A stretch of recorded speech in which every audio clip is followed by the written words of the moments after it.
ఈనాడు నేను మీతో చాలా ముఖ్యమైనటువంటి ఒక విషయాన్ని ముచ్చటించబోతున్నాను. ఇది ఆధ్యాత్మికతకి సంబంధించినటువంటి విషయం, లౌకికంగా కూడా తెలుసుకోవలసినటువంటి విషయం. నేను ఎందుచేత ఈ మాట అంటున్నాను అంటే, మనకి లలితా సహస్రనామ స్తోత్రంలో వసిన్యాది దేవతలు అమ్మవారిని స్తోత్రం చేసినప్పుడు గోమాత అని పిలిచారు. గోమాత అని పిలిచినప్పుడు అసలు లలితా సహస్రనామ స్తోత్ర ప్రారంభం ఈ నామంతో శ్రీమాత అని. ఇప్పుడు వాళ్ళు వసిన్యాది దేవతలు గోవుని పిలవట్లేదు, అమ్మవారిని పిలుస్తున్నారు. అమ్మవారి యొక్క నామావళి చెప్తున్నారు వాళ్ళు. అమ్మవారి యొక్క గుణములు ప్రకాశించినటువంటి విధానాన్ని స్తోత్రం చేస్తున్నారు. ఆవిడ ముందే చేస్తున్నారు, ఆవిడ అంగీకరించింది ఆ స్తోత్రాన్ని. మీకు నేను లలితా సహస్రనామ స్తోత్ర వ్యాఖ్యానం చేసినప్పుడు దాని యొక్క పూర్వాంగంగా ఆ విషయాన్ని వివరించి ఉన్నాను ఇత పూర్వం. కాబట్టి ఇప్పుడు వసిన్యాది దేవతలు అమ్మవారి వంక చూసి అమ్మవారిని గోమాత అన్నారు. అంటే ఆవిడ తల ఊపి అంగీకరించింది, అవును నేను గోమాతని అంది. మీరు ఒక్క విషయాన్ని కొంచెం జాగ్రత్తగా పరిశీలించండి.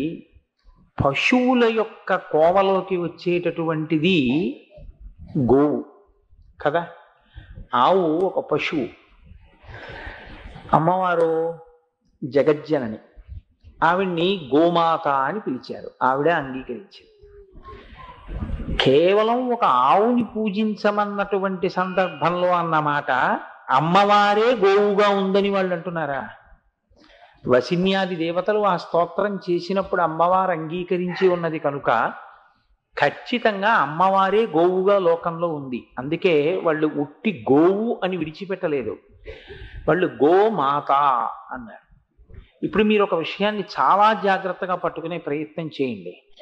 మాత అన్న శబ్దం ఎవరి పట్ల ఉపయోగింపబడుతుంది అంటే, ఎవరి పట్ల ప్రయోగిస్తామంటే, రెండు శరీరంలో ఉండేటటువంటి రెండు అంగములు ప్రత్యుత్పత్తి యందు, అనగా ప్రధానంగా శిశువు యొక్క శరీర పోషణమునందు ఉపకరించగలిగినటువంటి దేహస్థితి కలిగినటువంటి ప్రాణికి మాత అని పిలుస్తాం. ఒకటి గర్భమునందు బిడ్డని ధరించగలిగినటువంటిదై ఉండాలి.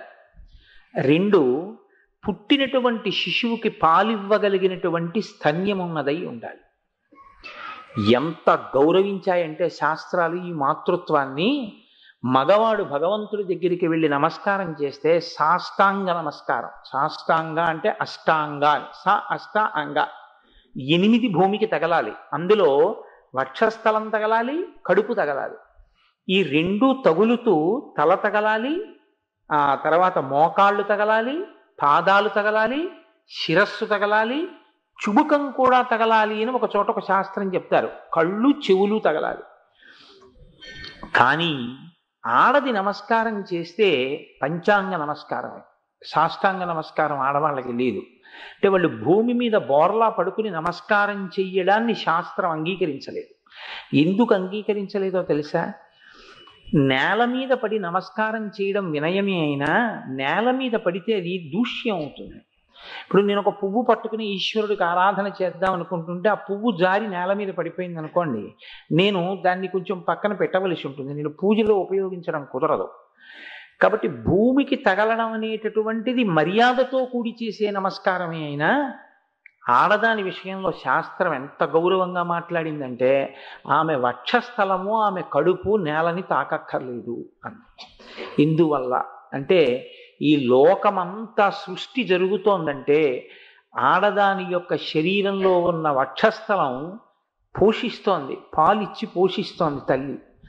ఆమె కడుపు ఈ సృష్టి అంతా జరగడానికి గర్భాలయమై ఆధారమై ఉంది. ఇవాళ కోటేశ్వరరావు అనబడేటటువంటి ఈ శరీరం ఉన్నది అంటే, ఇవాళ నేను ఉపన్యాసం చెప్పగలుగుతున్నాను అంటే, నన్ను మీ అందరూ గౌరవిస్తున్నారు అంటే, ఒకానొకనాడు నా తల్లి నా ఈ శరీరాన్ని కడుపులో పెట్టుకుని భరించింది 9 నెలలు. ఈ శరీరం బయటికి వచ్చినప్పుడు ఏది తిని బతకడం చేతకాని స్థితిలో మా అమ్మ తన పాలు నాకు ఇచ్చి నన్ను పెంచి పెద్ద చేసింది. ఆ 2 పనులు మా అమ్మ చేసి ఉండకపోతే కోటేశ్వరరావు అనబడేటటువంటి శరీరం లేదు. వ్యక్తిగతంగా ఇది నా విషయం అయితే సృష్టిలో ఎవరికైనా అంతే కదా, నాకు ఒక్కడికే కాదుగా సిద్ధాంతం.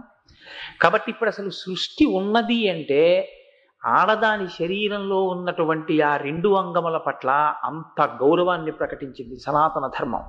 అందుకే సనాతన ధర్మంతో సమానంగా నిలబడగలిగినటువంటి స్థితి, అంత పవిత్రమైన దృష్టికోణం అందరికీ ఉండదు. కాబట్టి అంత పరమ పవిత్రమైనవి కనుక, జగత్తు యొక్క సృష్టికి ఆధారభూతమైనవి కనుక, స్త్రీ యొక్క వక్షస్థలము కానీ స్త్రీ యొక్క కడుపు కానీ పరమేశ్వరునికే నమస్కారం చేసినా భూమికి తగలక్కర్లేదండి. కాబట్టి పంచాంగ నమస్కారం చేస్తే చాలు. మగవాడు కూడా పంచాంగ నమస్కారం చెయ్యొచ్చు. ఎప్పుడు చెయ్యొచ్చు అంటే, ప్రాంతం చాలా ఇరుకుగా ఉండి అక్కడ సాష్టాంగ నమస్కారం చేయడం కుదరదు అనుకుంటే మాత్రమే సాష్టాంగం చేయకుండా పంచాంగం చెయ్యొచ్చు. కానీ గురువు గారు కనపడితే మాత్రం పంచాంగం చేయడం శాస్త్రం అంగీకరించదు. గురువు గారికి ఎప్పుడూ సాష్టాంగమే. ఎందుకంటే గురువు ముగ్గురు మూర్తుల యొక్క సమిష్టి స్వరూపమై ఉంటాడు. గురుర్ బ్రహ్మ, గురుర్ విష్ణు, గురుర్దేవో మహేశ్వర, గురు సాక్షాత్ పరబ్రహ్మ, తస్మై శ్రీ గురవే నమః. గురువుకి మాత్రం ఎప్పుడూ సాష్టాంగ నమస్కారమే చెయ్యాలి.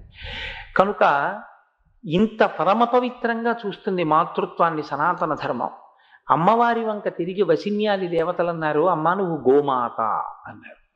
ఇప్పుడు కేవలం పశుత్వాన్ని చెప్పట్లేదు, ఒక ఆవుని చెప్పట్లేదు. మీరు జాగ్రత్తగా గమనిస్తే చాలా పెద్దపీట వేసి మాట్లాడుతున్నారు. గోస్వరూపములో ఉన్నటువంటి తల్లివి నువ్వు అన్నారు. ఎందుచేత అంటే ప్రధానమైనటువంటి కారణం, అమ్మ తన శరీరంలో ఉబికేటటువంటి పాలని కేవలం బిడ్డల పోషణ కొరకు మాత్రమే వెచ్చిస్తుంది. అలాగే ఆవు కూడా కేవలము తన బిడ్డల కొరకు మాత్రమే వెచ్చించకుండా మనుష్య జాతి కొరకు వెచ్చిస్తుంది, మన కొరకు వెచ్చిస్తుంది. ఆవు తన దూడకి సరిపడనన్ని పాలు మాత్రమే తయారు చెయ్యదు. కావాలని గోవు తన దూడకి కావలసిన పాల కన్నా ఎక్కువ పాలను తయారు చేస్తుంది. ఎవరి కొరకు ఈ ఎక్కువ పాలు తయారు చేయడం? ముందు తన దూడ వచ్చి పొదుగుని తాకితే చాలు విడిచిపెడుతుంది. తర్వాతది మనుష్యులు పితికేసుకున్నా గోవు బాధపడదు, ఎంతో సంతోషిస్తుంది. వాళ్ళ కోసమే నేను ఈ పాలు తయారు చేశానంటది. తల్లి ఎలా పోషిస్తుందో పాలిచ్చి, అలా పాలిచ్చి పోషించేటటువంటి స్వరూపం ఉన్నటువంటి అమ్మవారి యొక్క స్వరూపమే గోవు. కాబట్టి ఆవిడ గోమాత. లోకంలో మనకి తల్లులు 4 స్వరూపాలుగా ఉంటారు అని చెప్తుంది శాస్త్రం. అందులో ఒకటి జనకమాత. జనకమాత అంటే శరీరాన్ని ఇచ్చినటువంటి తల్లి. రెండవ వారు భూమాత, ఈ భూమి తల్లి. మూడవది శ్రీమాత, నాలుగవది గోమాత. అందుకని నలుగురుగా ఉంటుంది ఆ మాతృత్వం. ఇందులో చాలా చాలా గమనించదగ్గ విషయం ఏమిటంటే, వేదం ఒక ఆశ్చర్యకరమైనటువంటి విషయాన్ని ప్రకటన చేసేది. మీరు ఏదైనా ఒక విషయాన్ని దానం చేశారనుకోండి, ఒక వస్తువుని దానం చేశారనుకోండి, ఒక వస్త్రద్వయాన్ని, ఒక పంచెలచా పట్టుకొట్టి దానం చేశారనుకోండి ఎవరికో, ఇదం న మమ అంటూను, చతుర్థి విభక్తి వేసి దానం చేస్తే మీరు ఒక పంచెలచాపు ఇచ్చారు అని మీ ఖాతాలో వేస్తారు. మీరు పట్టుకొచ్చి ఒక 2 పళ్ళు ఇచ్చారనుకోండి ఎవరికో, మీరు 2 పళ్ళు ఇచ్చారు అని వేస్తారు మీ ఖాతాలో. ఒక ఆవునిస్తే 1000 ఆవులు ఇచ్చారు అని ఖాతాలో వేస్తారు. ఎందుచేత అంటే వేదం గోవు విషయంలో, గోమాత విషయంలో అంత విశాల హృదయంతో మాట్లాడింది. వాడి జన్మాంతరంలో ఒక్క గోవుని కానీ వాడు దానం చేస్తే వాడు 1000 గోవులు ఇచ్చిన ఫలితం వాడి ఖాతాలో వేసేవాడు. మరి 1000 గోవులు ఇచ్చినటువంటి ఫలితం మీ ఖాతాలో వేశారనుకోండి, మరి పుచ్చుకున్న వాడి ఖాతాలో ఏం పడుతుంది? 1000 గోవులు పుచ్చుకున్న ఫలితం పడుతుందా పడదా? ఖచ్చితంగా పడిపోతుంది. పడిపోయినప్పుడు అన్ని గోవులు దానం పుచ్చేసుకున్నప్పుడు ఆయన యొక్క తేజస్సు క్షీణిస్తుంది. కాబట్టి ఇప్పుడు ఆయన ఎంత గాయత్రి చేయాలి? ఆయనకి పైన లౌకికంగా చూసినప్పుడు వచ్చినది ఒక్క గోవు, కానీ ఆయన ఆధ్యాత్మిక ఖాతాలో మాత్రం ఆయన 1000 గోవులు దానం పట్టినట్టుగా ఆయన ఖాతాలో వేస్తారు. అందుకని వేదం అంది, ఒక్క గోదానం పుచ్చుకున్నప్పుడు మాత్రం నీళ్లు విడిచిపెట్టి చతుర్థి విభక్తితో గోదానాన్ని పుచ్చుకుంటే గోదానం పుచ్చుకున్న ఉత్తర క్షణంలో అక్కడ ఉండకుండా పక్కకి వెళ్ళిపోయి కొంతసేపు ఒక మంత్రాన్ని జపం చేయమని చెప్పింది. ఆ మంత్ర జపం చేస్తే తప్ప 1000 గోవులు పుచ్చుకున్నటువంటి స్థితి పోదు. ఆ మంత్రాన్ని జపం చేస్తే అతను ఒక్క గోవు పుచ్చుకున్నటువంటి స్థితిని అతని ఖాతాలో వేస్తారు. మీకు మాత్రం ఒక్క గోవే ఇచ్చినట్టుగా వేరు, 1000 గోవులు ఇచ్చినట్టు వేసేస్తారు. ఇది వేదం ఇంకా దేనికి వేయలేదు. ఏకాసిన సహస్రం మే కాంత్వా భూతాం ప్రతిగృహామి, ఈ మంత్రాన్ని జపం చెయ్యాలి గోవుని దానం పుచ్చుకుంటే. నా సొంతం అనుకుంటున్నారేమో, నేను వేదంలోంచి చెప్తున్నాను ఈ మాట. వేదం చెప్పింది ఈ మంత్రం చదువుకోవలసి ఉంటుంది గోదానం పుచ్చుకున్నవాడు అని. దీన్ని జపం చేస్తే చాలాసేపు ఆయన ఒక్క గోవు పుచ్చుకున్నట్టే వేస్తారు. ఆయన ఒక్క గోవే పుచ్చుకున్నాడు కదండి, కాబట్టి ఇప్పుడు మళ్ళీ నేను చేసిన దానం ఒకటికి వస్తుందా? రాదు, 1000 ఉంటుంది. ఒక్క గోవుని దానం చేస్తే ఎందుకంత శక్తి ఇచ్చారు అని అడిగారు. అడిగితే దాని గురించి ఒక ఆశ్చర్యకరమైన విషయాన్ని ప్రతిపాదన చేస్తారు. అందులో ఒక మాట అంటారు, నగోదానా తత్పరం దానం, గోదానమును మించినటువంటి దానము లోకంలో లేదు. ఎందుచేత లేదు? సా గౌ న్యాయార్జిత దత్త కృత్స్నం తారయతే కులం. న్యాయార్జితమైనటువంటి విత్తంతో అన్యాయార్జితమైనటువంటి విత్తం గోదానమునందు కలవకూడదు. కష్టపడి సంపాదించిన న్యాయార్జితమైన విత్తంతో ఒక్క గోవుని కానీ దానం చేస్తే ఆ వ్యక్తిని తరించడం అన్న స్థితిని ఇవ్వరు. ఆ వ్యక్తి ఏ వంశంలో పుట్టాడో ఆ వంశం అంతా తరించిపోతుంది ఒక్క గోవుని దానం చేస్తే. గోదానం అంత గొప్పదిగా వేదం ప్రకటిస్తోంది. అంత గొప్ప స్థితి గోవుకి ఎందుకు ఇవ్వబడింది అంటే ఒక్కటే కారణం, గోవు చతుర్ముఖ బ్రహ్మగారి సృష్టిలోనిది కాదు. బ్రహ్మగారు అన్ని ప్రాణులను సృష్టించాడు, కానీ గోవు బ్రహ్మగారు సృష్టించినది కాదు, ఆయన తయారు చేయలేదు గోవుని. మరి ఎక్కడిది గోవు? వేదంలో దీని గురించి ఒక ప్రకరణం ఉంది గోవు గురించి. అందులో దీనికి సంబంధించిన రహస్యం చెప్తారు. ప్రజాపతి ఒకానొకప్పుడు వసువుల్ని ఆదేశించాడు, మీరు 365 రోజుల పాటు ఒక హోమాన్ని చెయ్యండి అన్నాడు. 365 రోజులు ఎడతెగనటువంటి సత్రయాగం చేశారు వాళ్ళు. ఆ సత్రయాగం చేసినప్పుడు యజ్ఞగుండంలోంచి ఆవిర్భవించింది ఒక ఆవు. అప్పుడు వచ్చినటువంటి ఆవు, దానితో పాటు వచ్చినటువంటి ఎద్దు, ఈ రెండిటి సంతతిగా తర్వాతి కాలంలో గోవులన్నీ వచ్చాయి. కాబట్టి గోవుని బ్రహ్మగారు సృష్టించలేదు. అది 365 రోజుల పాటు వసూలు చేసిన సత్రయాగ ఫలితంగా వచ్చినటువంటి ప్రాణి. ఆ గోవు యొక్క శరీరంలోకి 33 కోట్ల మంది దేవతలు ఆవాహన అయి ఉంటారు. వేదం 11 స్థానాలు చెప్పింది. ఇవి మీరు ఎప్పుడైనా సరే, ఎక్కడ ఉన్నా సరే, మీరు నిలబడి పూజనీయమైనటువంటి ప్రదేశంగా ఆరాధింపబడుతుంది. అంటే పూజనీయత అంటే మీకు నేను ఒక మాట చెప్తాను. ఇప్పుడు నా ఇల్లు ఉందనుకోండి, నా ఇంట్లోనే నేను పూజ చేసుకోవాలి అనుకుంటే ఎక్కడికి వెళ్తాను? నా ఇంట్లోనే పూజ చేసుకోవాలంటే ఎక్కడికి వెళ్ళాలి? పూజాగృహంలోకి వెళ్ళాలి. కానీ వేదం 11 స్థానాల్ని నిర్ణయం చేసింది. ఇవి ఎప్పుడూ నువ్వు పూజ చేయడానికి యోగ్యమైనవే. అవి 1 అగ్నిహోత్రం, 2 సూర్యభగవానుడు, సాక్షాత్తు అమ్మవారి స్వరూపంగా ఉండే వస్తువులలో ఉప్పు, 4 గోవు. ఇటువంటివి 11 స్థానాలు ఉన్నాయి. ఆ 11 స్థానాల్లో గోవు ఒకటి. గోవు ఎప్పుడూ పూజనీయమైంది. అది స్నానం చేసిందా, దాని ఒంటి మీద ధూళుందా, ఇవేవీ మీకు అనవసరం. ఒక గోవు అలా వెళ్ళిపోతుంటే మీరు అలా వెళ్ళిపోతున్నారు అనుకోండి, మీరు అరటిపండు తీసుకొచ్చి గోవుకి తినిపించి వెళ్ళిపోయారనుకోండి, 33 కోట్ల మంది దేవతలు ప్రీతి చెందిపోతారు అంతే. అది ఒక్క గోసేవ అయింది. ఎందుకు ఇచ్చారో తెలుసా ఆ శక్తిని? దానికి వేదం ఒక మాట చెప్పింది, ఇలా ఎందుకు ఇస్తున్నామో నీకు తెలుసా అని అడిగింది. అధికారమును బట్టి 2గా విభజనం చేస్తారు ఉపాసనని. అధికారము కలిగి ఉపాసించగలిగిన వారు, అధికారము లేక ఉపాసన చెయ్యలేక చాలా తక్కువ స్థాయిలో మాత్రమే ఉపాసన చెయ్యగలిగిన వారు. ఏముందండి, ఒకరికి నోరు తిరుగుతుంది, ఒకడు 4 మంత్రాలు చెప్పగలుగుతాడు, 4 పూజలు సరిగ్గా చేయగలుగుతాడు, వేరొకరికి అది చేత కాదు. చేత కానప్పుడు పాపం వాడు ఒక్క నమస్కారం చేసుకుంటాడు. ఇప్పుడు ఒకడు అధికారము లేక చేయలేకపోతున్నాడు, ఒకడు అధికారము ఉండి చెయ్యలేదు. మీరు చిత్రం గమనించండి. ఒకడికి అధికారం ఉంది, వాడికి నోరు తిరుగుతుంది, వాడు పనికి మాలినవన్నీ మాట్లాడతాడు, పనికొచ్చేది మాట్లాడడం. ఇంకొకడికి అధికారం లేదు, అందుకని వాడు చేయలేడు. ఇప్పుడు అధికారం ఉండి చెయ్యనివాడు, అధికారం లేక చెయ్యనివాడు ఇద్దరూ తరించడానికి ఈశ్వరుడు సృష్టించిన ఏకైక ప్రాణి గోవు. ఎందువల్ల? నువ్వు చెప్పులు వేసుకుని గడ్డి పరకలు ఇలా ఆవుకి పెట్టారనుకోండి, ఎడం చేత్తో పెట్టినా సరే, చెప్పులు వేసుకుని ఎడం చేత్తో స్నానం చేయకుండా ఆవుకి గడ్డి పరకలు పెడితే ఆవు గడ్డి పరకలు తిన్నందుకు 33 కోట్ల మంది దేవతలకి మీరు అగ్నిహోత్రంలో మడి కట్టుకుని సశాస్త్రీయంగా హవిస్సులు ఇచ్చినటువంటి ఫలితం మీ ఖాతాలో వేస్తారు. ఇది వేదం మనుష్య జాతికి ఇచ్చిన వరం. ఇప్పుడు అంత పూజనీయమైన ప్రాణిగా మనల్ని ఉద్ధరించడానికి ఎవరు తిరుగుతున్నారు లోకంలో? అమ్మవారు తిరుగుతోంది అలాగా. వీడు ఏమీ చెయ్యడ్రా, పోనీ నాకు కనీసం గడ్డి పరక పెడితే చాలు వీడిని ఉద్ధరించేస్తాను అని తిరుగుతుంది ఆవిడ. అందుకే గోవు అని వదిలిపెట్టలేదు, గోమాత, అమ్మా, గోవు రూపంలో ఉన్న అమ్మా అని పిలిచాడు.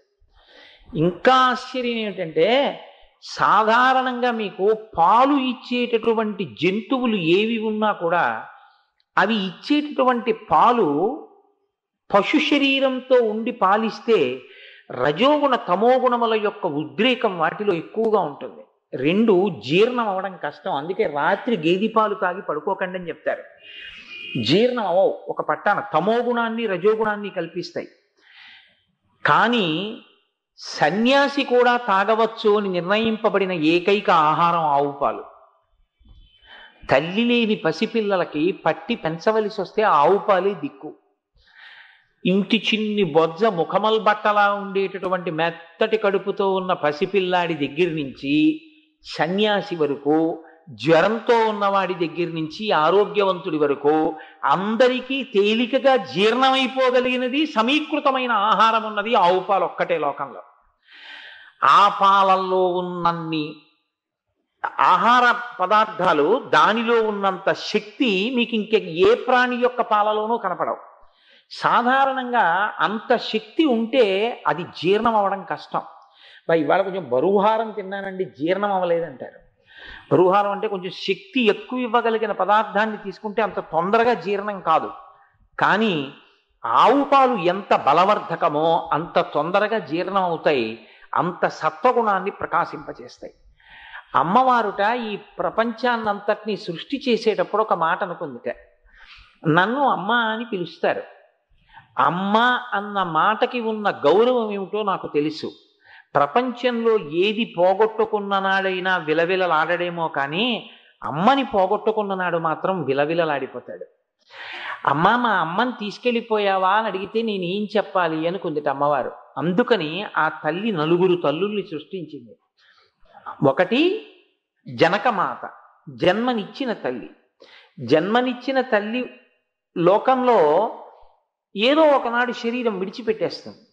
కానీ ఆమె స్థానాన్ని భర్తీ చేస్తూ ఎప్పుడూ మీ ఇంటి ముందు తిరిగేటటువంటి అమ్మ ఆవు. గోమాత అమ్మయే. అమ్మ చేతి అన్నం తినాలి, అమ్మ ఇచ్చినటువంటి పాయసం తాగాలనిపించింది అనుకోండి, మీ పుట్టినరోజు వచ్చింది, అమ్మగారు లేరు, వెళ్ళిపోయారు. ఇవాళ అమ్మ నాకు చిన్నప్పుడు నా పుట్టినరోజు వస్తే నాకు తలస్నానం చేయించి నాకు హారతిచ్చి అమ్మ నాకు ఆశీర్వచనం చేసేది కదా. ఆ రోజుల్లో అమ్మ చేసిన ఆశీర్వచనం కదా ఇవాళ ఇంత స్థాయికి తీసుకొచ్చింది. కాబట్టి మళ్ళీ నేను ఇప్పుడు ఆ అమ్మ చేతి పాయసం తాగాలంటే ఎలా అనుకుంటే నాకు అమ్మ లేదని అనక్కర్లేదు అంది అమ్మవారు. నీకు నేను అందుకే అమ్మ రూపంలో గోమాతనిచ్చాను అంది. మీరు మీ పుట్టినరోజు నాడు ఆవుకి వెళ్ళి ఇన్ని పచ్చగడ్డి పరకలు పెట్టి గ్లాసులో ఆవు పాలు తీసుకుని మీరు తాగి ఆవు యొక్క వెనక భాగం దగ్గరికి వెళ్ళి మీరు ఒక నమస్కారం చేస్తే మీరు చేసిన నమస్కారం మీకు ఆశీర్వచనం, మీరు తాగే పాలు అమ్మ ఇచ్చినవే అయిపోతాయి. కాబట్టి అమ్మ తర్వాత జనకమాత తర్వాత ఉండేటటువంటిది గోమాత. గోమాత ఎంత గొప్పగా మనని పోషించి ఇస్తుందో అలా ఇచ్చేటటువంటిది భూమాత. భూమాత కూడా సమస్త ఐశ్వర్యాన్ని ఆవిడే ఇస్తుంది. తినడానికి తిండి భూమిలోంచి వస్తోంది, భోగములన్నీ భూమిలోంచి వస్తున్నాయి. నేను ఒక కారు కొనుక్కోవాలనుకోండి, కారు ఇనుముతో తయారు చేస్తారు, ఇనుము ఎక్కడిది? భూమిలోంచి వస్తుంది. కారు పెట్రోల్ కావాలి, ఎక్కడి నుంచి వస్తుంది? భూమిలోంచి వస్తుంది. పెట్రోల్ పుచ్చుకుని పొగ పెడితే ఎవరు పుచ్చుకోవాలి? మళ్ళీ భూమి పుచ్చుకోవాలి. కారు బరువు ఎవరు మొయ్యాలి? భూమి మొయ్యాలి. నేను ఇల్లు కట్టుకోవాలి, ఇటకలు ఎక్కడి నుంచి వస్తాయి? భూమిలోంచే వస్తాయి. సిమెంట్ ఎక్కడి నుంచి వస్తుంది? భూమిలోంచే వస్తుంది. నీరు ఎక్కడి నుంచి వస్తుంది? భూమిలోంచి వస్తుంది. ఆఖరికి నేను తలుపులు ఎట్టుకోవాలి, భూమిలోంచి వచ్చిన చెట్ల నుంచే వస్తాయి. మీకు భోగం ఇచ్చేది భూమే, మీకు పోషించడానికి కావలసినటువంటి సమస్తాన్ని సమకూర్చేది భూమి. లౌకిక ప్రయోజనము, వైదిక ప్రయోజనము అని రెండు మాటలు ఉంటాయి శాస్త్రంలో. లౌకిక ప్రయోజనము, వైదిక ప్రయోజనము రెండిటినీ చేకూర్చగలిగినటువంటివి లోకంలో జనకమాత. అమ్మ స్నానం చేసిందా లేదాతో సంబంధం లేదు. అమ్మకి కాళ్ళకి నమస్కారం చేస్తే 21 పర్యాయములు కాశీ పట్టణానికి వెళ్ళి ప్రదక్షిణం చేసినట్టే. కాశీ వెళ్ళి దర్శనం చేసుకుని భూప్రదక్షిణ శక్యేనా, భూప్రదక్షిణం కూడా చేసినట్టు. అంత ఫలితం అమ్మకి నమస్కారం చేస్తే. గోవుకి ప్రదక్షిణం చేసిన అంతకన్నా ఎక్కువ ఫలితం. అటువంటిదే భూమాత, తల్లి, సాక్షాత్తు మన తండ్రి అయినటువంటి విష్ణు భగవానుని యొక్క భార్య. కాబట్టి ఈ మూడిటిని సృష్టించి ఎప్పుడూ మనని రక్షించేటటువంటి 4వ మాత శ్రీమాత. కాబట్టి ఇప్పుడు అమ్మవారు లోకంలో ఏదైనా తీసేస్తుందేమో కానీ అమ్మ అన్న వస్తువుని మాత్రం తీయదు. తీయకుండా ఉండడం కోసమే ఇలా తీస్తే మళ్ళీ అమ్మని తీసుకొచ్చి అక్కడ పెట్టేస్తుంది. అందుకని అలా వచ్చినటువంటి అమ్మ స్వరూపమే గోవు. శాస్త్రంలో అందుకే వేదంలో ఒక మాట చెప్తారు, తల్లిని కత్తి పట్టి కంఠం నరికి అమ్మ మాంసాన్నంతటినీ తీసి కత్తిపీటకేసి కోసుకుని వండుకు తింటే ఏ పాపం వాడి ఖాతాలో వేస్తారో, ఆవుని చంపినా ఆవు మాంసం తిన్నా అదే పాపాన్ని వాళ్ళ ఖాతాలో వేస్తారు. మాతృహత్యకి గోహత్యకి రెండిటికి ఏ విధమైన భేదాన్ని శాస్త్రం పాటించదు. గోమాత జనకమాత ఇద్దరూ ఒక్కటే. అందుకే అమ్మకి, గోవుకి చేసిన సేవ అమ్మకి చేసిన సేవే. మీకు చాలా చాలా ఆశ్చర్యకరమైన విషయం ఏమిటంటే, పరమజ్ఞాని అయి మనకి జ్ఞానాన్నిచ్చి ఐశ్వర్యాన్నిచ్చి సమస్తాన్నిచ్చి కాపాడేటటువంటి జగత్తునకు తండ్రి అయిన పరమశివుడు అత్యంత ప్రీతి పొందేటటువంటి అభిషేక ద్రవ్యం భస్మ. ఈ భస్మ తయారు కావాలంటే మీరు ఎక్కడదో అక్కడిది బూది పట్టుకొస్తానంటే కుదరదు. ఆవు పేడ ఉండలు చేసి, ఆ ఉండలు చేసినటువంటి ఆవు పేడని ఒక రకమైనటువంటి మంత్రాలతో కాలుస్తారు. కాల్చి తయారు చేసిన విభూతి ఎంత గట్టిగా ఉంటుందో, ఆ విభూతి పరమశక్తివంతమైనటువంటి విభూతి. దాన్ని మంత్రంతో కలిపి ధారణ చేస్తారు విభూతి మీద. మీకు నేను శివమహాపురాణం చెప్పినప్పుడు ఆ భస్మకి సంబంధించిన విషయాలు చాలా వివరణ చేసి ఉన్నాను. ఆ భస్మ ధారణ మంత్రం కూడా ఆ ముద్రణ చేసి అందరికీ పంచిపెట్టడం జరిగింది. ఆ భస్మ అంత గొప్పది, అది కేవలం ఆవు పేడలోంచి వస్తుంది. ఇంకా ఆశ్చర్యకరమైన విషయం ఏంటంటే, మీరు ఒక దేవాలయంలోకి వెడితే మిమ్మల్ని పునీతం చేయగలిగినవి రెండు ఉంటాయి. ఒకటి దేవాలయపు పుష్కరిణి, 2 అంతరాలయమునందున్న మూర్తి. ఇప్పుడు నా పాపం పోవాలనుకోండి, ఎవరు పోగొట్టాలి? నేను వెళ్ళి ఆయన ముందు నిలబడితే అయ్యప్ప స్వామి పోగొట్టాలి నా పాపాన్ని. 2 ఏది పోగొట్టాలి? దేవాలయ ప్రాంగణంలో ఉన్నటువంటి పుష్కరిణి పోగొట్టాలి. అందులోనే స్నానం చేశాను అనుకోండి, నా పాపం పోతుంది. పుష్కరిణిని కడుపులో పెట్టుకుని 33 కోట్ల మంది దేవతల్ని ఒంట్లో పెట్టుకుని మీ దగ్గరికే తిరిగేటటువంటి దేవాలయం గోమాత. ఎందుకో తెలుసా? అది తాగి లోపలికెళ్ళిన నీళ్లు మూత్రం అయితే గోమూత్రం పుష్కరిణులన్నింటికన్నా గొప్ప పుష్కరిణి. దానిలోనున్న మూత్రమే పుష్కరిణి. అది గోమూత్రాన్ని విసర్జిస్తుంటే దాని తోకతో ఇలా పట్టి ఇలా చల్లుకుంటే చాలు, మీరు సమస్త తీర్థములలో స్నానం చేసిన ఫలితాన్ని మీకు వేసేస్తారు. ఇంకా ఆశ్చర్యం ఏమిటంటే, ఇవన్నీ దేనివల్ల వచ్చాయి? అమ్మవారు తిరుగుతోంది గోరు రూపంలో, గోమాత. అందుకని గోవును విడిచిపెట్టలేదు వసిన్యాది దేవతలు, గోమాత పిలిచారు. ఆవు పేడ వేస్తుంది. పిపీలికాది పర్యంతంలో ఏ ప్రాణి విసర్జించినటువంటి మలమైనా సరే దుర్గంధ భూయిష్టమై ఉంటుంది. సరికదా దాన్ని కానీ అలాగే ఉంచితే వ్యాధికారకమైనటువంటి క్రిములను అది బాగా వాతావరణంలోకి ప్రవేశపెడుతుంది.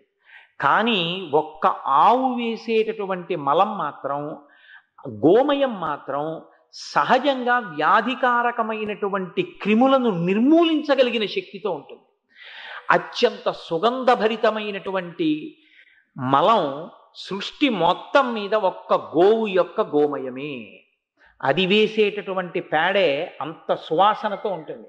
సృష్టిలో ఇంకటువంటిది లేదు. మీకు నేను ఒక మాట చెప్తాను, వేదాంతర్గతమైనటువంటి విషయాల్ని మీకు నేను ఇవాళ మనవి చేస్తున్నాను.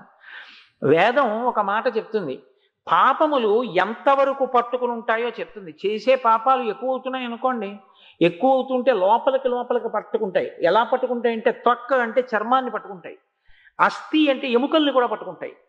అందుకని యత్ త్వక్ అస్థి గతం పాపం, అది దేహే తిష్టతి మామకాహ. వేదంలో చెప్తారు ఈ మంత్రాన్ని. ప్రాసనం పంచగవ్యంచ. మీరు ఆ పంచగవ్యాల్ని కానీ మంత్రపూర్వకంగా లోపలికి పుచ్చుకున్నారనుకోండి, అలా పుచ్చుకున్నటువంటి ఉత్తర క్షణంలో అగ్నిరేంధరం, ఇంధనాన్ని అగ్ని ఎలా కాల్చేస్తుందో, ఇక్కడ కిరసనాయిలు పోసి ఉంటే అగ్ని తగిలిందనుకోండి, ఒక్కసారి భగ్గును ఎలా మండిపోతుందో, పంచగవ్యాన్ని నోట్లోకి పుచ్చుకోగానే త్వక్కి అస్థికి పట్టిన పాపాలు కూడా కాలిపోతాయి. అంత శక్తి ఎవరికి ఉంది అంటే ఒక్క పంచగవ్యానికే ఉంది. పంచగవ్యం అంటే 5 ఆవులోంచే వస్తాయి. ఆవు పాలు, ఆవు పెరుగు, ఆవు నెయ్యి, ఆవు పేడ, ఆవు యొక్క మూత్రం. ఈ 5టిని ఒక గిన్నెలోకి కలుపుతారు. కలిపి పంచగవ్య ప్రాసనము అంటారు. సమంత్రకంగా దాన్ని నోట్లోకి పుచ్చుకొమ్మని చేతిలో వేస్తారు. వేసినప్పుడు ఆ పంచగవ్యాన్ని పుచ్చుకుంటే దాని వలన లోపల ఉండేటటువంటి పాపములన్నీ కూడా దహింపబడతాయి. అంత శక్తి కలిగినటువంటి పదార్థములన్నీ కూడా ఆవు యొక్క శరీరంలోంచే బయటకు వస్తాయి. మీకు ఇంకా ఆశ్చర్యం ఏమిటంటే, ఆవు శరీరం వదిలిపెట్టిన తర్వాత 3 రకాలుగా ఈశ్వరుణ్ణి సేవిస్తుంది. సృష్టిలో ఇంకెవరలా సేవించరు, ఒక్క ఆవే సేవిస్తుంది అలాగా. నేను మీకు ముందే మనవి చేశాను, వీటి కోసం అని ఆవుని చంపకూడదు. ఆవుని చంపితే కన్న తల్లిని చంపినట్టే. ఆవు తనంత తాను చనిపోయిన తర్వాత ఉపయోగించాలి వాటిని. ఆవు చర్మం ఢమరుకగా, మృదంగంగా ఈశ్వరుడి దగ్గర వాద్యం ఘోషయామి అన్నప్పుడు వాయిస్తారు. ఇప్పుడు రేపు సాయంకాలం ప్రారంభం అవుతుంది. అమ్మవారు పరమ సంతోషాన్ని ఎప్పుడు పొందుతుందంటే దర్బార్ చేస్తారు. శారదా నవరాత్రుల్లో దర్బార్ చెయ్యాలి తప్పకుండా. ఎందుకంటే దర్బార్ అంటే అందులోకి అందరూ ప్రవేశించవచ్చు. అన్నీ కొంతమందికే పరిమితం చేశామనుకోండి, అప్పుడు మిగిలిన వాళ్ళు ఎలా తరిస్తారు? దర్బార్ ప్రతిరోజు ఉండాలి. దర్బార్ అంటే అందరూ వచ్చి కూర్చుంటారు. అమ్మవారి అనుగ్రహం ఎవరికి ఉందో వాళ్ళు అమ్మవారి దర్బార్లో కూర్చుంటారని గుర్తు. రాజుగారి దర్బార్లో నేను కూర్చున్నాను అంటే రాజుగారి అనుగ్రహం నాకు ఉండబట్టే కదా దర్బార్లోకి వెళ్ళాను. అమ్మవారి దర్బార్లోకి వచ్చి కూర్చున్నారంటే అమ్మవారి అనుగ్రహం ఉందని గుర్తు. పునఃపూజ అయిపోయిన తర్వాత అమ్మవారికి రాజోపచారాలు చేస్తారు. చేసినప్పుడు వాద్యం ఘోషయామి అంటారు. అంటే ఏ మృదంగమో వీణో ఏదో వాయిస్తారు. అప్పుడు ఆ మృదంగం వాయించాలి అంటే ఆ మృదంగానికి ఆవు చర్మంతో తయారు చేయబడి ఉంటుంది. ఆ చర్మం మోగుతుంది. అది ఆ ఆవు చర్మం, ఆవు వెళ్ళిపోయినా కూడా ఈశ్వరుణ్ణి సేవిస్తూనే ఉంటుంది. 2 గోరోచనం. గోరోచనం అంటే ఆవు పుట్టింది మొదలుకొని పనికిరానటువంటి గడ్డి లోకంలో ఉన్నదంతా తింటూ ఒక తెల్లటి కాగితాన్ని తీసుకొని, మనం బట్టలు కుట్టే సూది ఉంటుందే, ఆ సూదిని కొద్దిగా తగలకుండా కాటుక మీద గుచ్చి ఆ తెల్ల కాగితం మీద ఇలా అంటే ఎంత నల్ల చుక్క పడుతుందో, ఒక రోజు అది తిన్న గడ్డిలోంచి అంత చిన్ని చుక్కంత గోరోచనాన్ని తయారు చేసుకుంటూ వెడుతుంది బతికున్న నాళ్ళు. ఒక గోవు పూర్తి జీవితకాలం బతికితే దాని కడుపులో ఇంత గోరోచనం పెరుగుతుంది, దాని జీర్ణాశయంలో. గోరోచనాన్ని బతికున్న గోవుని చంపి తీస్తే కన్న తల్లిని చంపి ప్రేగులు మెళ్ళో వేసుకున్నట్టే. నేను మళ్ళీ చెప్తున్నాను, ఎందుకంటే ఎవరైనా పొరపాటు పడతారేమో నాకు భయం. తనంత తానుగా మరణించిన తర్వాత, అంటే దాని ఆయుర్దాయం అయిపోయి గోవు వెళ్ళిపోయిన తర్వాత గోవు కడుపు కోసి ఆ గోవు కడుపులో గోరోచనం ఎక్కడుంటుందో గుర్తించగలిగిన ప్రజ్ఞ కలిగిన వాళ్ళు గోరోచనాన్ని తీస్తారు.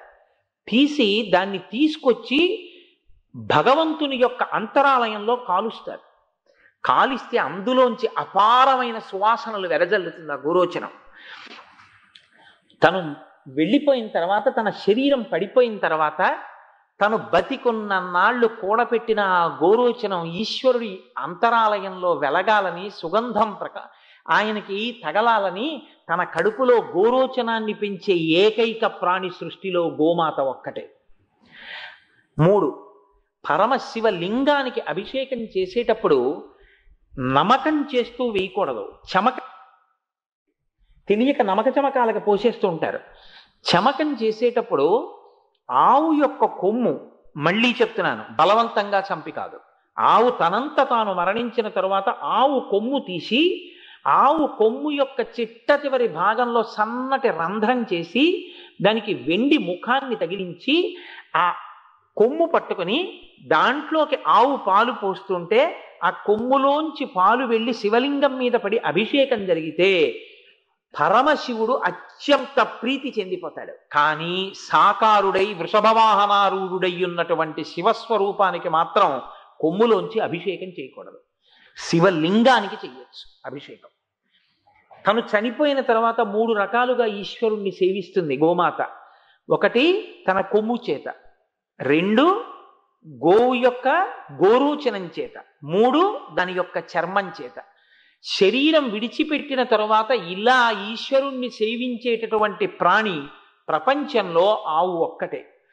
మీకు ఎన్ని దోషాలుండనివ్వండి, ఎన్ని కష్టాలుండనివ్వండి, గడ్డి తిన్న ఆవు కడుపులోంచి వచ్చినటువంటి పాలు తెచ్చి మీరు అభిషేకం చేస్తే భగవంతుడు పరమ ప్రీతి చెందిపోయి మీకు సమస్తమైనటువంటి కోరికలు తీర్చేస్తాడు.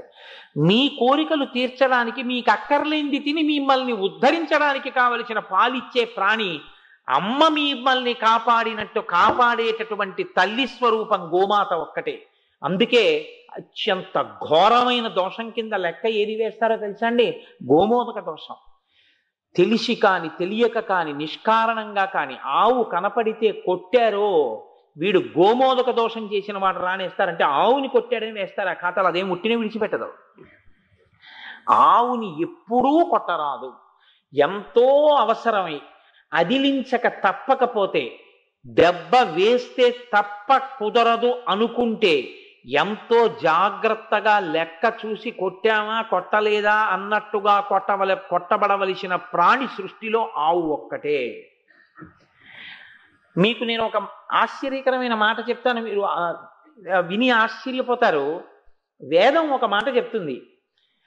అసలు శరీరాన్ని విడిచిపెట్టినటువంటి పితృదేవతలు తరించడానికి అత్యంత తేలికైన మార్గం ఏమిటో తెలుసా అండి?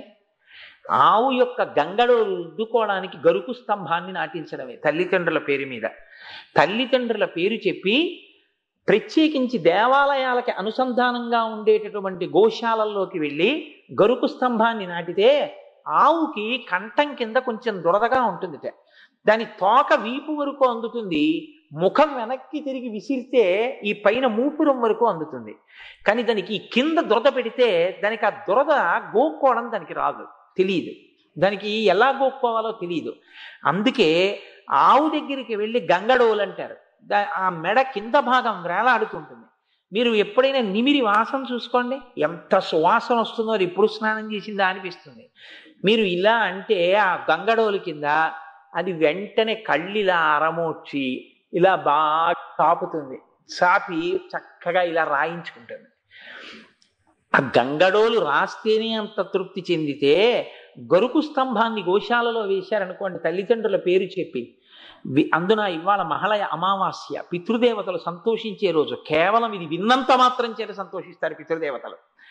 ఆ గరుకు స్తంభం వేస్తే గరుకు స్తంభాల దగ్గరికి వెళ్ళి ఆవులు తమ కంఠం కింద రాసుకుంటాయి. వాటికి ఎంత రాసుకోవాలనుకుంటే అంతసేపు రాసుకుంటాయి. అది రాసుకుని సంతోషిస్తే పితృదేవతల్ని నరకంలోంచి విడిపించేస్తారు. అంత శక్తివంతం గరుకు స్తంభం.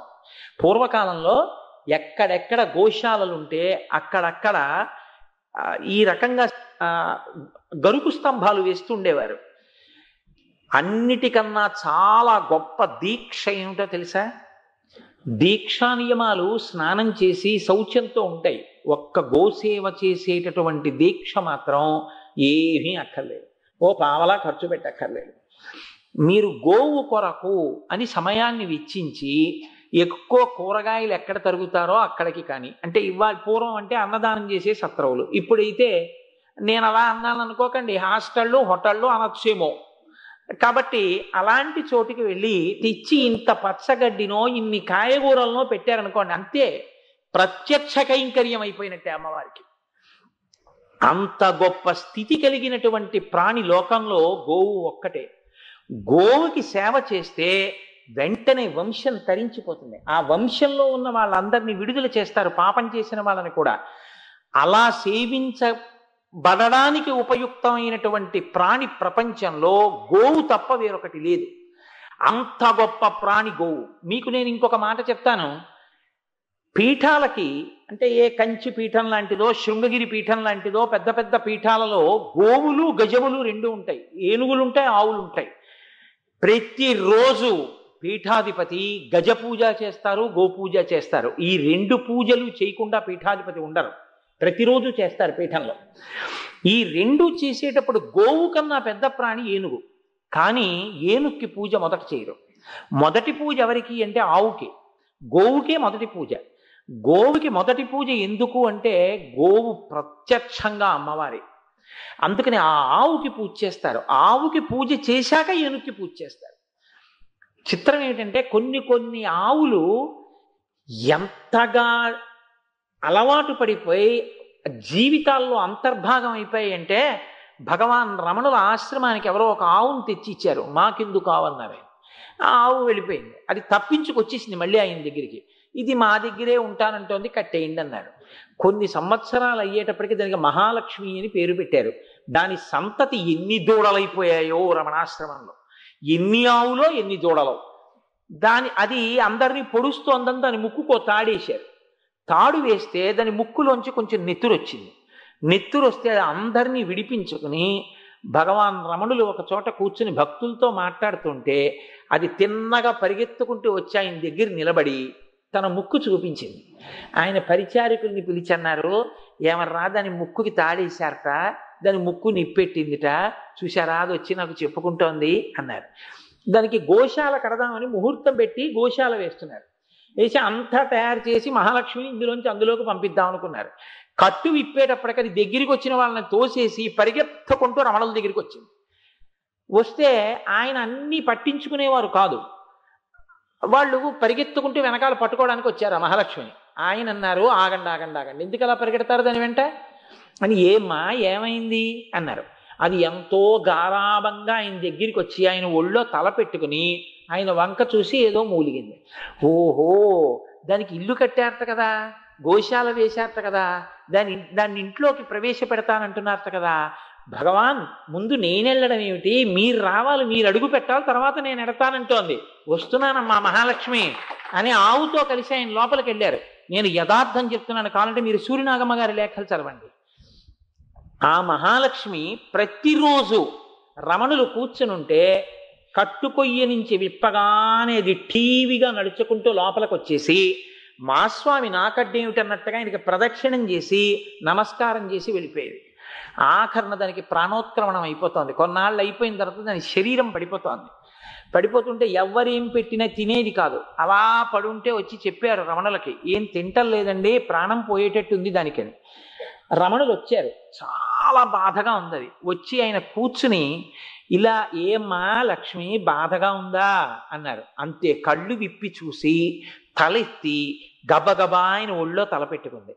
ఆయన దాని గంగడో నిమురుతో, ఏం బాధ లేదమ్మా, చక్కగా శరీరంలోంచి విడిపోయి నువ్వు అనంతమైన ఆత్మగా నిలబడిపోతావు, నీకేం బెంగలేదమ్మా అని ఇలా ఒళ్ళు తడుగుతుంటే అలా కళ్ళు విప్పి రమణుల వంక చూస్తూ సంతోషంగా ఆయన ఒడిలో అది శరీరం వదిలేసింది.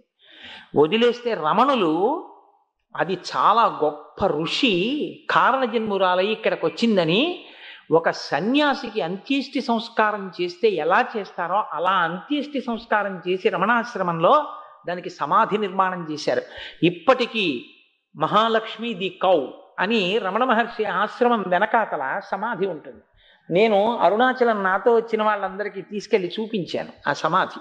కాబట్టి ఆవులు అంత సేవించాయి. ఆశ్చర్యం ఏమిటంటే ప్రపంచంలో లక్ష్మీ స్థానం 5 చోట్లే ఉంటుంది. ప్రత్యక్షంగా మీరు వేసిన పువ్వు భక్తితో వేస్తేనే అమ్మవారికి అందుతుంది. కానీ మీరు పువ్వు ఇలా వేస్తే అందిపోయేది ఎప్పుడు అంటే 5 స్థానాల్లో మాత్రం లక్ష్మీదేవి స్థిర నివాసంతో ఉంటుంది. అవి లక్ష్మీ స్థానాలు, వాటి యందు లక్ష్మి ఉంటుంది. అందులో మొట్టమొదటిది నాకు జ్ఞాపకం ఉన్నంత వరకు 5 నాకు జ్ఞాపకంలో ఉన్నాయో లేవో, నేను ఎప్పుడో చదివాను. ఒకటి పద్మం, పద్మమునందు లక్ష్మి కూర్చుని ఉంటుంది. రెండవది ఏనుగు యొక్క కుంభస్థలం.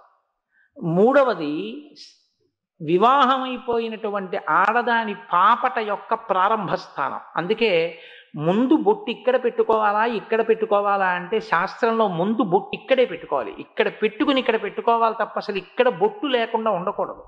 ఇక్కడ బొట్టు లక్ష్మీ స్థానం, దాన్ని అలంకృతం చెయ్యాలి. నాలుగవది ఏనుగు యొక్క కుంభస్థలం. 5 ఆవు యొక్క వెనక తట్టు. అంటే ఆవు యొక్క వెనక ప్రాంతం లక్ష్మీదేవి యొక్క నివాస స్థానం. అందుకే గోపూజ చేస్తే గోవుకి ముందర కూర్చుని పూజ చేయకూడదు. గోవు ముఖానికి చందనం రాయొచ్చు, బొట్టు పెట్టచ్చు, మెడలో పూలదండ వెయ్యొచ్చు. రమణాశ్రమంలో గోపూజ చేస్తే వడల దండలు కట్టి గోవుల మెళ్ళల్లో వేసేవారు. అంత గొప్ప గోపూజ చేసేవారు. మనం కూడా చేద్దాం, ఏదో ఒకనాడు అంత వైభవోపేతంగాను చేద్దాం. కాబట్టి ఆ గోవుకి వెనక భాగంలో నిలబడి వెనక భాగంలో కూర్చుని పూజ చేస్తారు. ఈ గోపూజ ఎంత గొప్పదంటే సశాస్త్రీయమైనటువంటి గోపూజ కానీ చెయ్యగలిగితే గోవు యొక్క ఏ అంగమునందు ఏ దేవతలు ఉన్నారో చెప్తారు. అక్కడ పువ్వు వేస్తే వాళ్ళు అక్కడ కూర్చుని ఉంటారు గోవు శరీరంలో. ఎందుకంటే ఆవిడ గోమాత, అమ్మవారే. ఆ పువ్వు ఆ దేవతల యొక్క స్థానాల మీద పడుతుంది, వాళ్ళ మీద పడుతుంది, వాళ్ళు అనుగ్రహిస్తారు. గోపూజ అంత గొప్ప పూజ. ఆవు నెయ్యి, ఆవు నీతి దీపం ఎంత గొప్పవంటే శాస్త్రం అంది, ఒక దేవాలయంలో దీపం పెట్టడానికి నువ్వు ఆవు నెయ్యి కానీ తీసుకువెళ్ళి కొద్దిగా ఇవ్వడం జరిగితే, ఎక్కడ పడితే అక్కడ దీపం పెట్టకూడదు. ఎలా పడితే అలా దీపం పెట్టేశారనుకోండి, అది గాలికి నిధనమైపోతుంది వెంటనే. ఆ నెయ్యి తులికిపోయింది అనుకోండి, కాళ్ళు జారిపోతాయి. నెయ్యి దేవాలయానికి ఇమ్మని చెప్పింది శాస్త్రం. ఇస్తే దేవాలయం వాళ్ళు ఏం చేస్తారంటే అంతరాలయాల్లో దీపాలు వెలిగిస్తారు. ఆవు నెయ్యి తీసుకెళ్లి దేవాలయానికి ఇచ్చినప్పుడు అది చండీ హోమంలో పడినా ఆ ఆవు నెయ్యి దేవాలయంలో దీపంగా వెలిగినా, మూడవది నేను చెప్తాను కానీ ఎవ్వరూ ఆ ప్రయోగం చెయ్యవద్దు. అమ్మవారి గురించి చెప్పేటటువంటి పూనికతో ఉన్నటువంటి పౌరాణికుడికి తినమని అన్నంలో వేసుకోమని ఆవు నెయ్యి ఇచ్చినా అది సాక్షాత్ అమ్మవారికే చెందుతుంది. తేలికగా తరించడానికి మార్గం ఏం చెప్పిందంటే ఆవు నీతిని ఇలా వినియోగించు అని చెప్పింది. అయ్యా చండీ హోమంలో వినియోగం చేయి. చండీ హోమం అంత శక్తివంతం. అసలు ఆవిడ కోపస్వరూపంతో ఉంటుంది. ఆ హోమం చేసి మీరు చూడండి ఎంత గొప్పగా జరుగుతుందో చండీ హోమం. ఇలాంటి అవకాశం జార విడుచుకోకండి, మళ్ళీ రమ్మంటే వచ్చేవి కావు. మీరు ఒక్కసారి నిజంగా దుర్గా సప్తశతి మంత్రాలు వినండి. పచ్చివి దానిమ్మకాయలు, మంచి గుమ్మడి పండు, ఇలాంటివి కూడా ఒక్కొక్క మంత్రభాగం పూర్తవగానే అగ్నిహోత్రంలోకి వేసేస్తారు. కిందటి సంవత్సరం ఇక్కడ చండీ హోమం జరుగుతుంటే తెల్లబోయారు చూసిన వాళ్ళు. ఇంత పొగ రాకుండా ఇంతంత దానిమ్మ పళ్ళు వేసినా సరే అగ్నిహోత్రపు కీలలలో బూదైపోయి అలా తీసుకుంది అమ్మవారు. దానికి కారణం మీ అందరి భక్తి. ఇంత భక్తితో కూర్చుంటారు కాబట్టి అమ్మవారు అలా తీసుకుంది చండీ హోమంలో. ప్రతిరోజు ఆ చండీ హోమంలో నెయ్యి పడినా, చండీ హోమంలో పదార్థాలు పడినా అమ్మవారు పరమప్రీతి చెందుతుంది. అందున శరత్కాలం శారదా నవరాత్రుల్లో చండీ హోమం అంత శక్తివంతం. కనుక ఆవు నీతి దీపాన్ని ఇంట్లో వెలిగించు తప్పకుండా. ఆవు నీతి దీపాన్ని ఇంట్లో వెలిగిస్తే, కార్తీక మాసంలో ఆవు నీతి దీపాలు పెట్టండి అంటారు. ఎందుకు పెట్టమని చెప్తారు అన్నదానికి అసలు సైంటిఫిక్గా ఇంటర్ప్రిటేషన్ ఏముంది అన్నదాన్ని నేను ఒకసారి మా సూర్యనారాయణమూర్తి గారు వాళ్ళ ఇళ్ల దగ్గర కార్తీక మాస ప్రాశస్త్యము అని దాని గురించి ప్రసంగాలు కూడా చేశాను. ఆవు నీతి దీపం నుంచి వచ్చేటటువంటి వాసన హృద్రోగాన్ని కూడా పోగొడుతుంది. అంత శక్తివంతం, వాతావరణంలోకి వేడెక్కిస్తుంది. అంత గొప్ప శక్తి ఆవు నీతి ఎందుంది. ఆవు నెయ్యి శివలింగం మీద పడడం అంటే, భారతదేశంలో దక్షిణ భారతదేశంలో త్రిశూర్ అని ఒక క్షేత్రం ఉంది కేరళ రాష్ట్రంలో. అక్కడే భజన అంటారు. భజన అంటే భజన చేయడం కాదు, కొన్నాళ్ల పాటు నియమంగా సంతానం లేనటువంటి దంపతులు ఆ దేవాలయంలో ఈశ్వరుడికి సేవ చేస్తూ పడుకుంటారు. పడుకుని నిద్రపోతే వాళ్ళకి ఈశ్వరానుగ్రహంతో బిడ్డలు కలుగుతారు అని. అటువంటి గొప్ప త్రిశూర్ దేవాలయంలో కొన్ని వందల సంవత్సరాల నుంచి ఆవు నీతితో శివలింగానికి అభిషేకం జరుగుతుంది. మీరు పట్టికెడితే వాళ్ళు తీసుకోరు. అది మడి కట్టుకుని అత్యంత నియమనిష్టలతో ఆలయానికి సంబంధించినటువంటి వారే ఆవు నీతిని తయారు చేస్తారు. ఆవు నీతిని ఈశ్వరుడి కోసం తయారు చేయడం అంత గొప్ప దీక్ష. వాళ్ళు తయారు చేస్తే మీరు ద్రవ్యం ఇచ్చేస్తే మిమ్మల్ని ముట్టుకొనివ్వరు. వాళ్ళు మీ పేరు మీద పట్టుకెళ్ళి గుళ్ళోకి ఇస్తారు. గుళ్ళో మీ పేరు మీద అభిషేకం చేస్తారు. 200-300 సంవత్సరాల క్రితం అభిషేకం చేసినటువంటి నెయ్యి గడ్డలు కట్టేసి హిమాలయ పర్వతాల్లో మంచు ఎలా ఉంటుందో అలా ఉంటుంది శివలింగం మీద. మీకు ఆశ్చర్యం చెప్పమంటారా? ఇక్కడి నుంచి మీరు చూస్తే శివలింగం అదిగో ఆ మంటపానికి ఉన్న స్తంభం అంత లోపలకు ఉంటుంది. ఈ లోపల వరకు అన్ని దీపాలు పెట్టుంటాయి. శివలింగం చుట్టూ దీపాలు ఉంటాయి.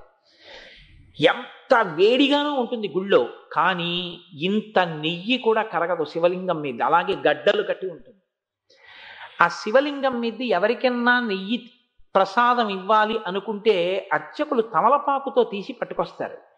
పట్టుకొచ్చి చేతిలో పెట్టగానే కరిగిపోతుంది నెయ్యి కింద.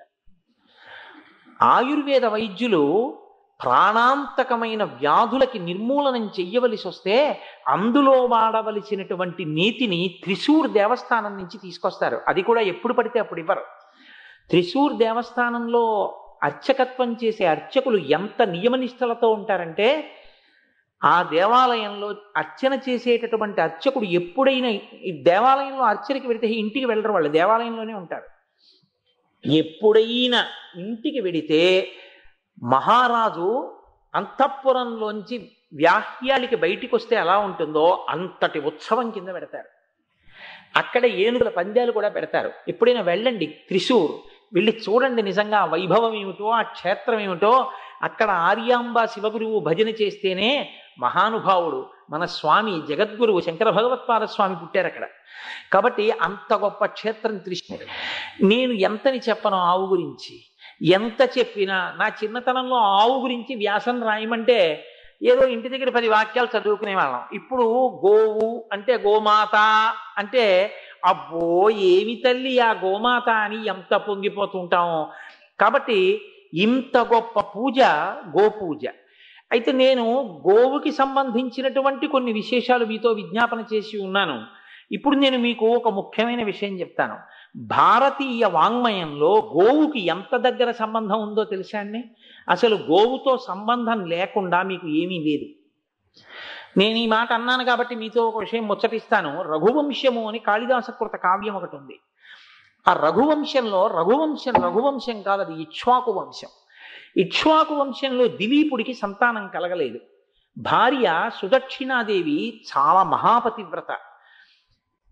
సంతానం కలగలేదని బెంగ పెట్టుకున్నటువంటి దిలీపుడు గురువు అయినటువంటి వశిష్ఠుడి దగ్గరికి వెళ్ళాడు. నిజంగా రఘువంశం చదవాలి మీరు ఒకసారి, చదివితే ఆశ్చర్యపోతారు ఇలా ఉంటుందా గురుభక్తి అంటే అని. చాలా తక్కువ పరివారంతో పెడతాడు. గురువుగారి దగ్గరికి వెడుతున్నానని. తండ్రి మీ కోడలు అంటాడు. గురువుగారు అండవు. తండ్రి లాంటివాడు గురువు, కొడుకు లాంటివాడు శిష్యుడు. కాబట్టి తన భార్య కోడలు. అందుకని తండ్రి మీ కోడలు ఇప్పటి వరకు సంతానాన్ని కనలేదు, రాజ్యానికి ఉత్తరాధికారి లేడు. నేను పితృకార్యం చేసి తల్లిదండ్రులకు తద్దినం పెట్టి ఆ పిడచ పెట్టినప్పుడు వాళ్ళు కందుల నీరు పెట్టుకుని వణుకుతున్న చేతులతో దాన్ని స్వీకరిస్తున్నారు. ఇక నీ తర్వాత మాకిలా తద్దినం పెట్టేవాడు లేడు మన వంశంలో, మన వంశం పూర్తయిపోతోందని పితృదేవతలు ఏడుస్తూ తింటున్నారు తద్దినంలో. కాబట్టి నాకు పుత్ర సంతానాన్ని ఎందుచేత పొందలేకపోతున్నానో మీరు నాకు దాని నివారణ మార్గాన్ని ఉపదేశం చెయ్యండి అని అడిగాడు. వశిష్ఠుడు ప్రీతి చెంది, గురువు ప్రీతి చెందడానికి వినయం ఒక్కటే కారణం. ఆయన కన్నులు మూసుకుని అంతర్ముఖుడై ఉత్తర క్షణంలో చెప్తాడు, నువ్వు ఒకనాడు దేవేంద్రుణ్ణి కలుసుకుని ఇంటికి తిరిగి వచ్చేస్తున్నావు. ఒక ధర్మాన్ని పాటించడం కోసమని గబగబా వస్తున్నావు. ఆ సమయంలో నీ మనస్సులో సుదక్షిణాదేవి కదులుతోంది. నువ్వు ఇంటికి వస్తున్నప్పుడు అక్కడే కామధేనువు పడుకునుంది. అక్కడే పడుకుని ఉన్న కామధేనువుని నువ్వు చూడలేదు, రథం దిగలేదు, నమస్కరించలేదు. నువ్వు వెళ్ళిపోయావు. కామధేనువు చూసి నన్ను చూసి కూడా నమస్కరించకుండా వెళ్ళిపోతున్నావు కనుక నీకు సంతానము నా బిడ్డల్ని సేవించే వరకు కలగకుండుగాక అని శపించింది. ఈ మాట నీకు కానీ నీ సారథికి కానీ వినపడలేదు. కారణం ఏమిటంటే అదే సమయంలో ఆకాశగంగలో స్నానం చేసిన ఒక మదగజం ఒకటి తొండం ఎత్తి ఘీంకరించింది. ఆ చప్పుల్లో నీకు ఈ మాట వినపడలేదు. నీకిప్పుడు ఈ దోషం పోవాలంటే ఆ కామధేనువు యొక్క దూడని సేవించాలి. ప్రస్తుతం కామధేనువు వరుణుడు చేస్తున్న ఒక యాగం కోసమని పాతాళలోకంలో ఉంది. దాని దూడ శబళ నా దగ్గర ఉందన్నాడు. ఈ మాట అన్నాడో లేదో వశిష్ఠుడు ఆ ధేనువు అక్కడికి వచ్చింది. ఇదిగో చూసావుటాయ్, ఎప్పుడైతే అనుకోకుండా ఆవు వచ్చిందో అప్పుడే పని జరిగిపోతుందని గుర్తు. అమ్మవారి అనుగ్రహం పొందావని గుర్తు. గురువు అనుగ్రహం అమ్మవారి అనుగ్రహానికి కారణం. కాబట్టి ఈ శబళని సేవించు అని ఆయన అన్నాడు. ప్రతిరోజు ఉదయం లేవగానే దీన్ని నువ్వు అడవికి తోలుకెళ్ళు. నీ భార్య దీనికి స్నానం చేయించి పసుపు రాసి బొట్టు పెట్టి పూలదండ వేసి నమస్కారం చేస్తుంది. మీ ఇద్దరూ అది ఆవుని అరణ్యం మొదలు వరకు నీ భార్య వస్తుంది, తర్వాత వెనక్కి వస్తుంది, నువ్వు అడవిలోకి ఆవుతో పాటు వెళ్ళు అన్నాడు.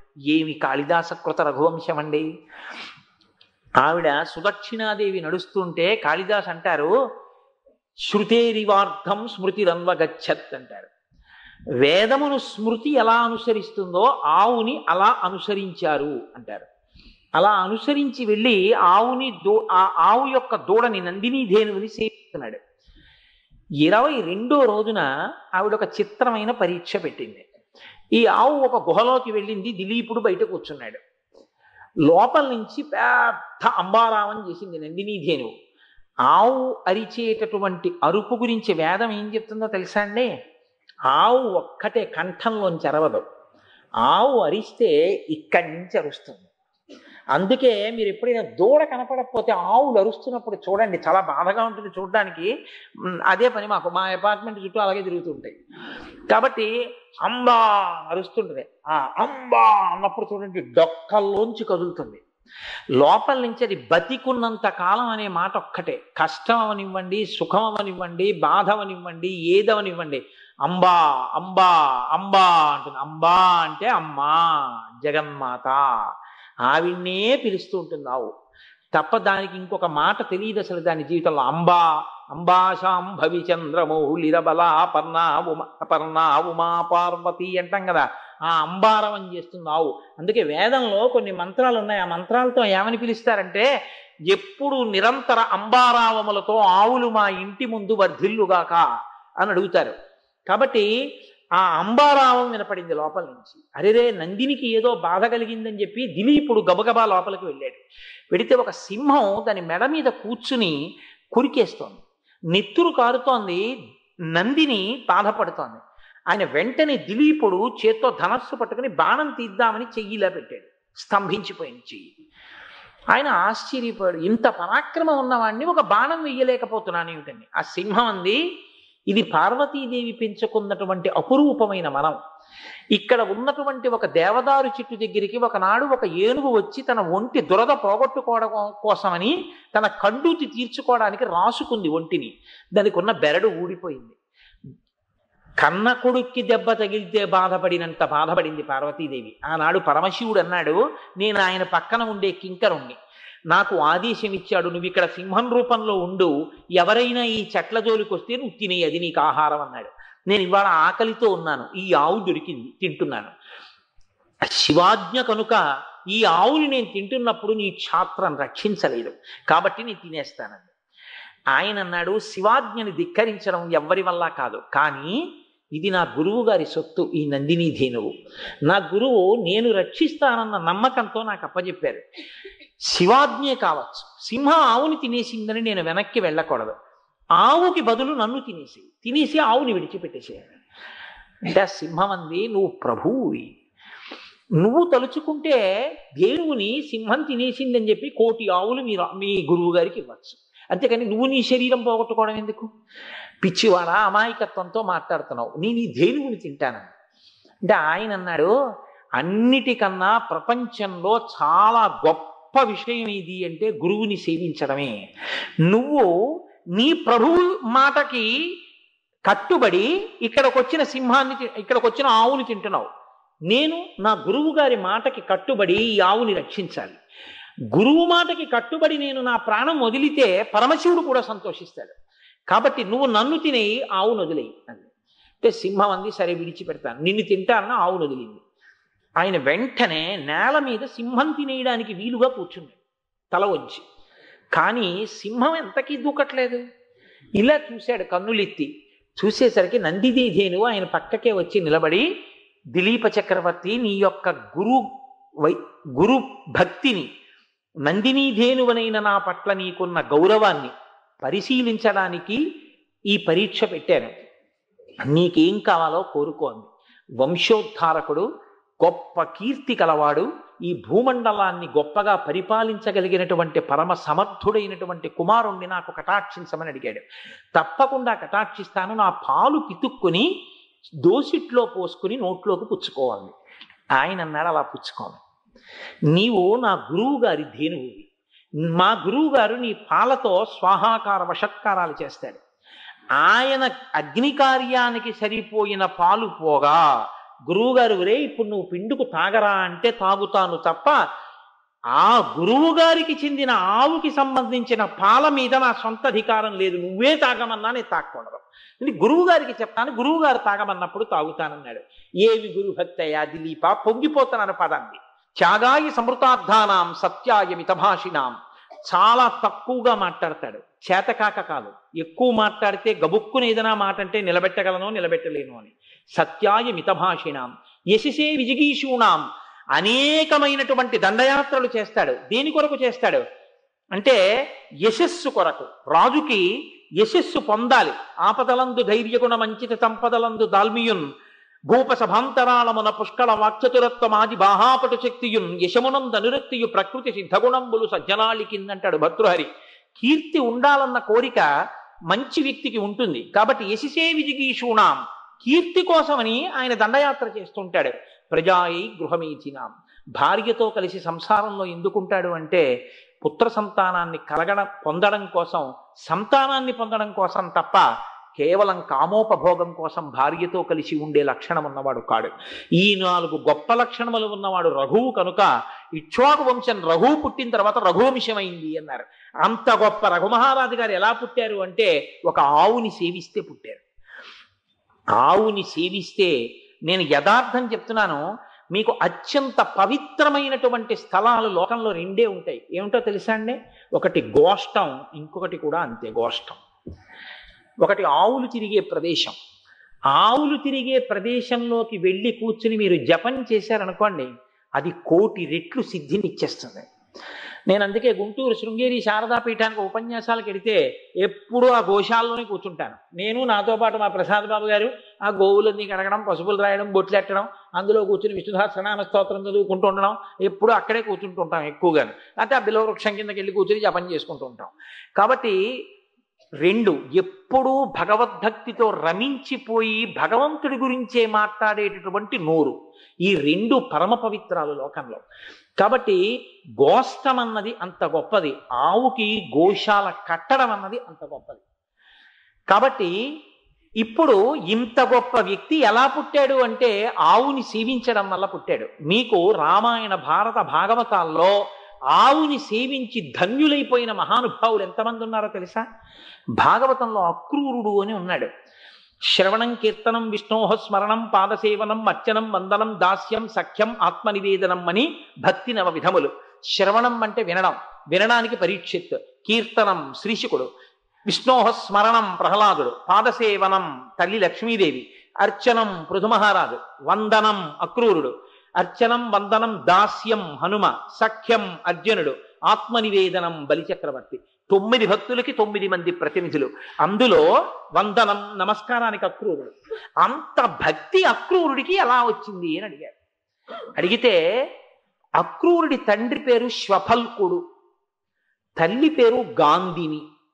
ఆ తల్లి, అక్రూరుడి తల్లి గాంధిని పుట్టక ముందు ఆ గాంధిని తండ్రి నేను ప్రతిరోజు ఒక గోవుని దానం చేస్తాను అని సంకల్పం చేసి ఒక సంవత్సరం పాటు 365 రోజులు గోదానం చేశాడు. ఆ గోదానం చేస్తే ఆ అమ్మాయి పుట్టింది గాంధిని. ఆ అమ్మాయి కడుపున అక్రూరుడు పుట్టాడు. ఎందుకంటే తాతగారు చేసిన గోదానాల వల్ల. గోదానం చేసిన వాళ్ళ వంశంలో అక్రూరుడు లాంటి భక్తుడు పుడతాడు. అక్రూరుడు ఎంత భక్తుడో తెలుసా అండి భాగవతంలో? అక్రూరుడు కృష్ణుణ్ణి తీసుకురమ్మని పంపిస్తే ఎవరిని పంపించినా రాడేమోనని అక్రూరుడు మహాభక్తుడు కనుక ఈయన పిలిస్తే వస్తాడని అక్రూరుడిని పంపించాడు కంసుడు. నందవ్రజానికి వెళ్ళి అక్రూరు తీసుకురా అని అంటే అక్రూరుడు వెళ్ళాడు. వెడుతూ అన్నాడు, శూరులు తొల్లియే విభుని శోభిత పాదనక ప్రభావళించేది భవాంధకారముల చిక్కక ఉందురు వట్టి దేవునిన్ వైరముతోటనైన గెలువన్నను పంపి శుభంబు చేసే నిష్కారణమైన ప్రేమ ఇది కంసుని పోలు సఖుండు కల్గునే అన్నాడు. ప్రపంచంలో ఎంతటి మహాభక్తులు, ఎంతటి జ్ఞానులైనా సరే ఏ పరమాత్మ యొక్క పాదములకు ఉన్నటువంటి ఒక వేలి గోటి కాంతి చూసి తరించిపోతారో అటువంటి కృష్ణ పరమాత్మ యొక్క కాలి గోటి కాంతి చూసి పొంగిపోయే అదృష్టం నాకు కలిగింది. ఆ కృష్ణుణ్ణి తీసుకుని రమ్మని నన్ను పంపించాడు. ఏమి భాగ్యం, ఏమి భాగ్యం అంటూ వెళ్ళాడు నందవ్రజానికి. తీరా నందవ్రజంలోకి వెళ్ళి రథం మీద వెళ్ళిపోతున్నాడు. వెళ్ళిపోతూ ఇంకా కొంచెం సేపట్లో నేను కృష్ణుణ్ణి చూస్తాను, గోధూళి వేళ అయిందన్నాడు. మీకు జ్యోతిషంలో లగ్నము అని ఒకటి ఉంటుంది. ఆ లగ్నాన్ని నిర్ణయం చేస్తారు. అందులో గోధూళి లగ్నము అని లగ్నం ఇంకా ఏ జంతువుకి లేదది. సాయంకాలం వేళ ఆవులు మేత మేసి ఇంటికి తిరిగి వచ్చేటప్పుడు దాని డెక్కలకి పట్టిన దుమ్ము పైకి రేగినప్పుడు వచ్చేటటువంటి ధూళితో కూడుకున్నటువంటి వాతావరణము కలిగినటువంటి సమయమునకు గోధూళి వేళ అని పేరు. అదొక లగ్నం, గోధూళి లగ్నం అని. మీకు ఆశ్చర్యమైన విషయం చెప్పనా? ప్రపంచంలో కల్లా అత్యంత గొప్పదైన స్నానం ఏది అంటే గోవుల యొక్క డెక్కల నుంచి పైకి రేగిన దుమ్ము ఒంటి మీద పడ్డం. కృష్ణ పరమాత్మ అంత తన జన్మ అంత బాలకృష్ణుడిగా ఉన్నప్పుడు ఆవుల ధూళే ఒంటి నిండా పడుండేది. పెద్దయ్యాక గుర్రాల ధూళి, హయరింకాముక ధూళి దూసర పరిణ్యస్థాల కోపేతమై రయజాత శ్రమతో యబిందుయుతమై రంజిల్లు నిమ్మోముతో జయముంపర్ధునకిచ్చు వెట్కనని నా శస్త్రాహుతించాల రొచ్చియో బోరించు మహానుభావు మదిలో చింతింతున శ్రాంతమున్నంటాడు భీష్ముడు అపశయ్య మీద పడుకుని. అందుకని ఎప్పుడూ గోధూళితో ఉండేవాడు కృష్ణుడు. కృష్ణకర్ణామృతంలో లీలాశుకుడు అసలు పొంగిపోయాడు. గోధూళి ధూసరిత కోమల గోపవేషం గోపాల బాలక చతైహి అనుగమ్యమాలం సాయంతనే ప్రతిగృహం పశుబంధనార్థం గచ్చంతమచ్యుత శిశుం ప్రణతోస్మి నిత్యం అన్నాడు రెండు చేతులు ఎత్తి. గోధూళి ధూసరిత కోమల గోపవేషం, చిన్ని కృష్ణుడు, అమ్మ వేసిన కొప్పు, దానికో ముత్యాల సరాలు, అడవిలో కనపడిన పూలతీగ తీసి మెళ్ళో వేసేసుకునేవాడు. అమ్మ కట్టిన చిన్న పట్టుదట్టి, కాళ్ళకి పెట్టిన గజ్జెలు, దాని మీద కట్టుకున్న ఉత్తరీయం, అందులో దోపేసిన కొమ్మబూర, ఓ పక్కన వేణువు, చేతిలో ఓ కర్ర, ఇటు పక్క చేతిలో ఓ బూర. ఆ బూర ఊస్తే ఆవులన్నీ రావాలి, వాటికి పేర్లు పెట్టి పిలిచేవాడు. సాయంకాలం గోధూళి ధూసరిత కోమల గోపవేషం, ఆవులన్నింటి వెనకాల ఇంత చిన్ని కృష్ణుడు ఆవు వెనకాల వెడుతుంటే ఆవు కాలి మడమ దగ్గరికి వచ్చేవాడు. వెళ్ళి ఆ ఆవుల తోకలు పట్టుకుని వాటి తొడల మీద కొట్టి, ఏ శివ ఇటు తిరుగు, నీలకంఠ ఇటు తిరుగు, ఓ భద్రకాళి ఇటువైపుకి వెళ్ళు, కొంచెం పొడుస్తోంది అనుకోండి భద్రకాళి అనేవాడేమో, భద్రకాళి ఇటురా, ఓ చాముండా ఇటు వెళ్ళు, ఓ శారదా ప్రసన్నురాలివి నాతో రా అమ్మ అని పేర్లు పెట్టి పిలిచి కొమ్మబూర ఊస్తే ఎక్కడెక్కడ ఆవులు వస్తుండేవి. ఆ ఆవుల ధూళంతా ఒంటి మీద పడిపోయేదిట. గోధూళి ధూసరిత కోమల గోపవేషం గోపాల బాలక చతైరనుగమ్యమానం. ఈ పిల్లలందరికీ సంతోషం ఏంటంటే ఆ చిన్ని కృష్ణుడు ఆడుతుంటే ఆయనతో ఆడతారు వాళ్ళు. అందుకని ఆ చిన్ని కృష్ణుడి వెనకాల వెళ్ళిపోతుండేవారు. ఆ గోపాల బాలక చతైరనుగమ్యమానం గచ్చంతమచ్యుత శిశుం సాయంతనే ప్రతిగృహం పశుబంధనార్థం. పశువులుగా ఉన్నటువంటి మనుష్యుల యొక్క పాశములు విడిపించి మోక్షం ఇవ్వగలిగినటువంటి పరాత్పరుడైనటువంటి కృష్ణ పరమాత్మ సాయంకాలం వేళ ఇళ్లల్లోకి వెళ్ళి ఆవులకి పలుపులు కడుతుండేవాడు. ఆ గోపకాంతలు చిన్ని కృష్ణుడు వంగి కడుతుంటే, ఆవును లాక్కొస్తుంటే, ఆ ఉరప్పంజరం పైకొస్తే, ఆ ఎముకలు కనపడుతుంటే, చెమట పట్టేస్తే వాళ్ళకి సరదా కృష్ణుడిని చూడడం. అందుకని ఆయన వెళ్ళిపోతుంటే కృష్ణ కృష్ణ కృష్ణ కృష్ణ ఏమనుకోకు, అదిగో చూసావా విజయ, అది మా మాట విందు నీకైతే ఉంటుంది, దాన్ని కూడా కట్టెళ్ళిపో కృష్ణ అంటే దాన్ని వెళ్ళి ఆ పలు పట్టుకు రా విజయ రా అని లాగేవాడు. అది రాదు. ఈయన ఎంత గట్టిగా లాగుతున్నా ఈయన చిన్నవాడు, అది ఇలా అంటే ఈయన వెనక్కి వెళ్ళిపోవాలి. పైకి ప్రాకృత శిశువు, లోపల బొజ్జలో బ్రహ్మవాడు. ఆ ఆవును లాక్కొచ్చి కడుతుంటే వీళ్ళు చూసి నవ్వుతుండేవారు. కృష్ణ కర్ణామృతంలో లీలాశకుడు అన్నాడు, జీవుల పాశములను విప్పే పరమాత్మ పశువుల్ని కట్టుకుంటున్నాడు సాయంకాలం వేళ. ఏం ఆశ్చర్యం, చూడమంటే మళ్ళీ మీకు దొరుకుతుందిరా ఈ అవకాశం. ఇది ప్రణతోస్మి నిత్యం, ప్రతిరోజు నేను ఈ సన్నివేశాన్ని తలుచుకుని నమస్కారం చేస్తే నా పాశాలు ఊడిపోతున్నాయి. అటువంటి గోధూళి వేళ, ఆ గోధూళి వేళలో వెళ్ళిపోతున్నాడు అక్రూరుడు రథం మీద. వెళ్ళిపోతూ వెళ్ళిపోతూ భూమి మీద చూశాడు, ఈ పాటికి ఆవుల్ని తోలుకుని చిన్ని కృష్ణుడు వచ్చి ఉంటాడు. గోశాలలో పాలు పితుకుతూ ఉంటాడు. పక్కన బలరాముడు ఉంటాడు. ఎంత అందంగా ఉంటాడో నా అదృష్టం. పూల పొట్లాల్లాంటి పాదాలు, వాటి మీద పడిపోతాను, నేను నమస్కారం చేస్తాను. పొంగిపోతూ నేల మీద చూశాడు. రేఖామయద్ధ సుధాకలచాత పత్ర వజ్రంకుశాంబురుహ కల్పక శంఖ చక్రై భగ్గీరలంకృత తదౌ పరతత్వ చిన్నై. మనం వెంకటేశ్వర సుప్రభాతంలో చెప్తుంటాం కదా, స్వామి నడిచి వెళ్ళినప్పుడు ఆయన పాదాలలో ఉన్నటువంటి పద్మము, హలము, అమృతపాత్ర, ఈ ముద్రలన్నీ భూమి మీద కనబడ్డాయి. ఒక్కసారి గుర్రాలు ఆపేశాడు. ఆ రథం మించి చూశాడు. ఓహో, నా స్వామి చిన్ని కృష్ణుడు వెళ్ళిన భూమి, ఇక్కడ నేను రథం మీద వెళ్ళడమా అనుకున్నాడు. స్వర్ణదండం పడిపోయినట్టు కింద పడిపోయి ఒక్కసారి పొంగిపోయి ప్రభోరముణ్యంగ్రి రజస్వహో ఇతి అన్నాడు. ఇది నా ప్రభువు నడిచినటువంటి మట్టి అని ఒక కర్ర ఎలా చుట్టూ తిరుగుతుందో అలా మట్టిలో దొల్లేశాడు.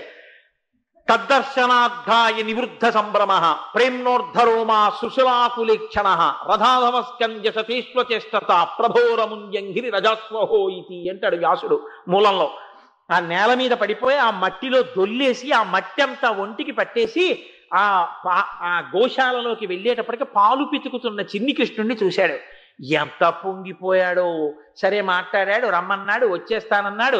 నందవ్రజం నుంచి మధురకి కృష్ణుణ్ణి తీసుకెళ్ళిపోయిన వ్యక్తి ఒక్క అక్రూరుడే. అందుకే గోపకాంతలు అందరూ ఏమన్నారో తెలుసా అండి, వాళ్ళకి తెలిసిపోయింది పట్టుకెళ్ళిపోతాట కృష్ణుడని. వాళ్ళు ప్రాణం పెట్టుకున్నారు ఆ కృష్ణుడి మీద. వాళ్ళన్నారు, అక్రూరుండని పేరు పెట్టుకొని నేడు అస్మన్ మనోవల్లభన్ చక్రిన్ మాకడ బాపి కొంచుద అరుగన్ చర్చించి ఈతించినాడు అక్రూరుండట అక్రూరుడి ఇతడు నిజం అక్రూరుడవునేని అని. అక్రూరుడిని పేరు ఎవరెట్టాడు? నిజంగా అక్రూరుడైతే కృష్ణుడిని మా దగ్గర నుంచి తీసుకెళ్తాడా? వీడు క్రూరుడు తప్ప అక్రూరుడు కాడన్నారు. అన్ని మాటలు పడ్డాడు మహానుభావుడు. రథం మీద కృష్ణుడిని తీసుకెళ్లిపోతూ యమునా నదిలో కాళింది దగ్గరికి వెళ్ళాడు. సంధ్యావందన సమయం అయింది.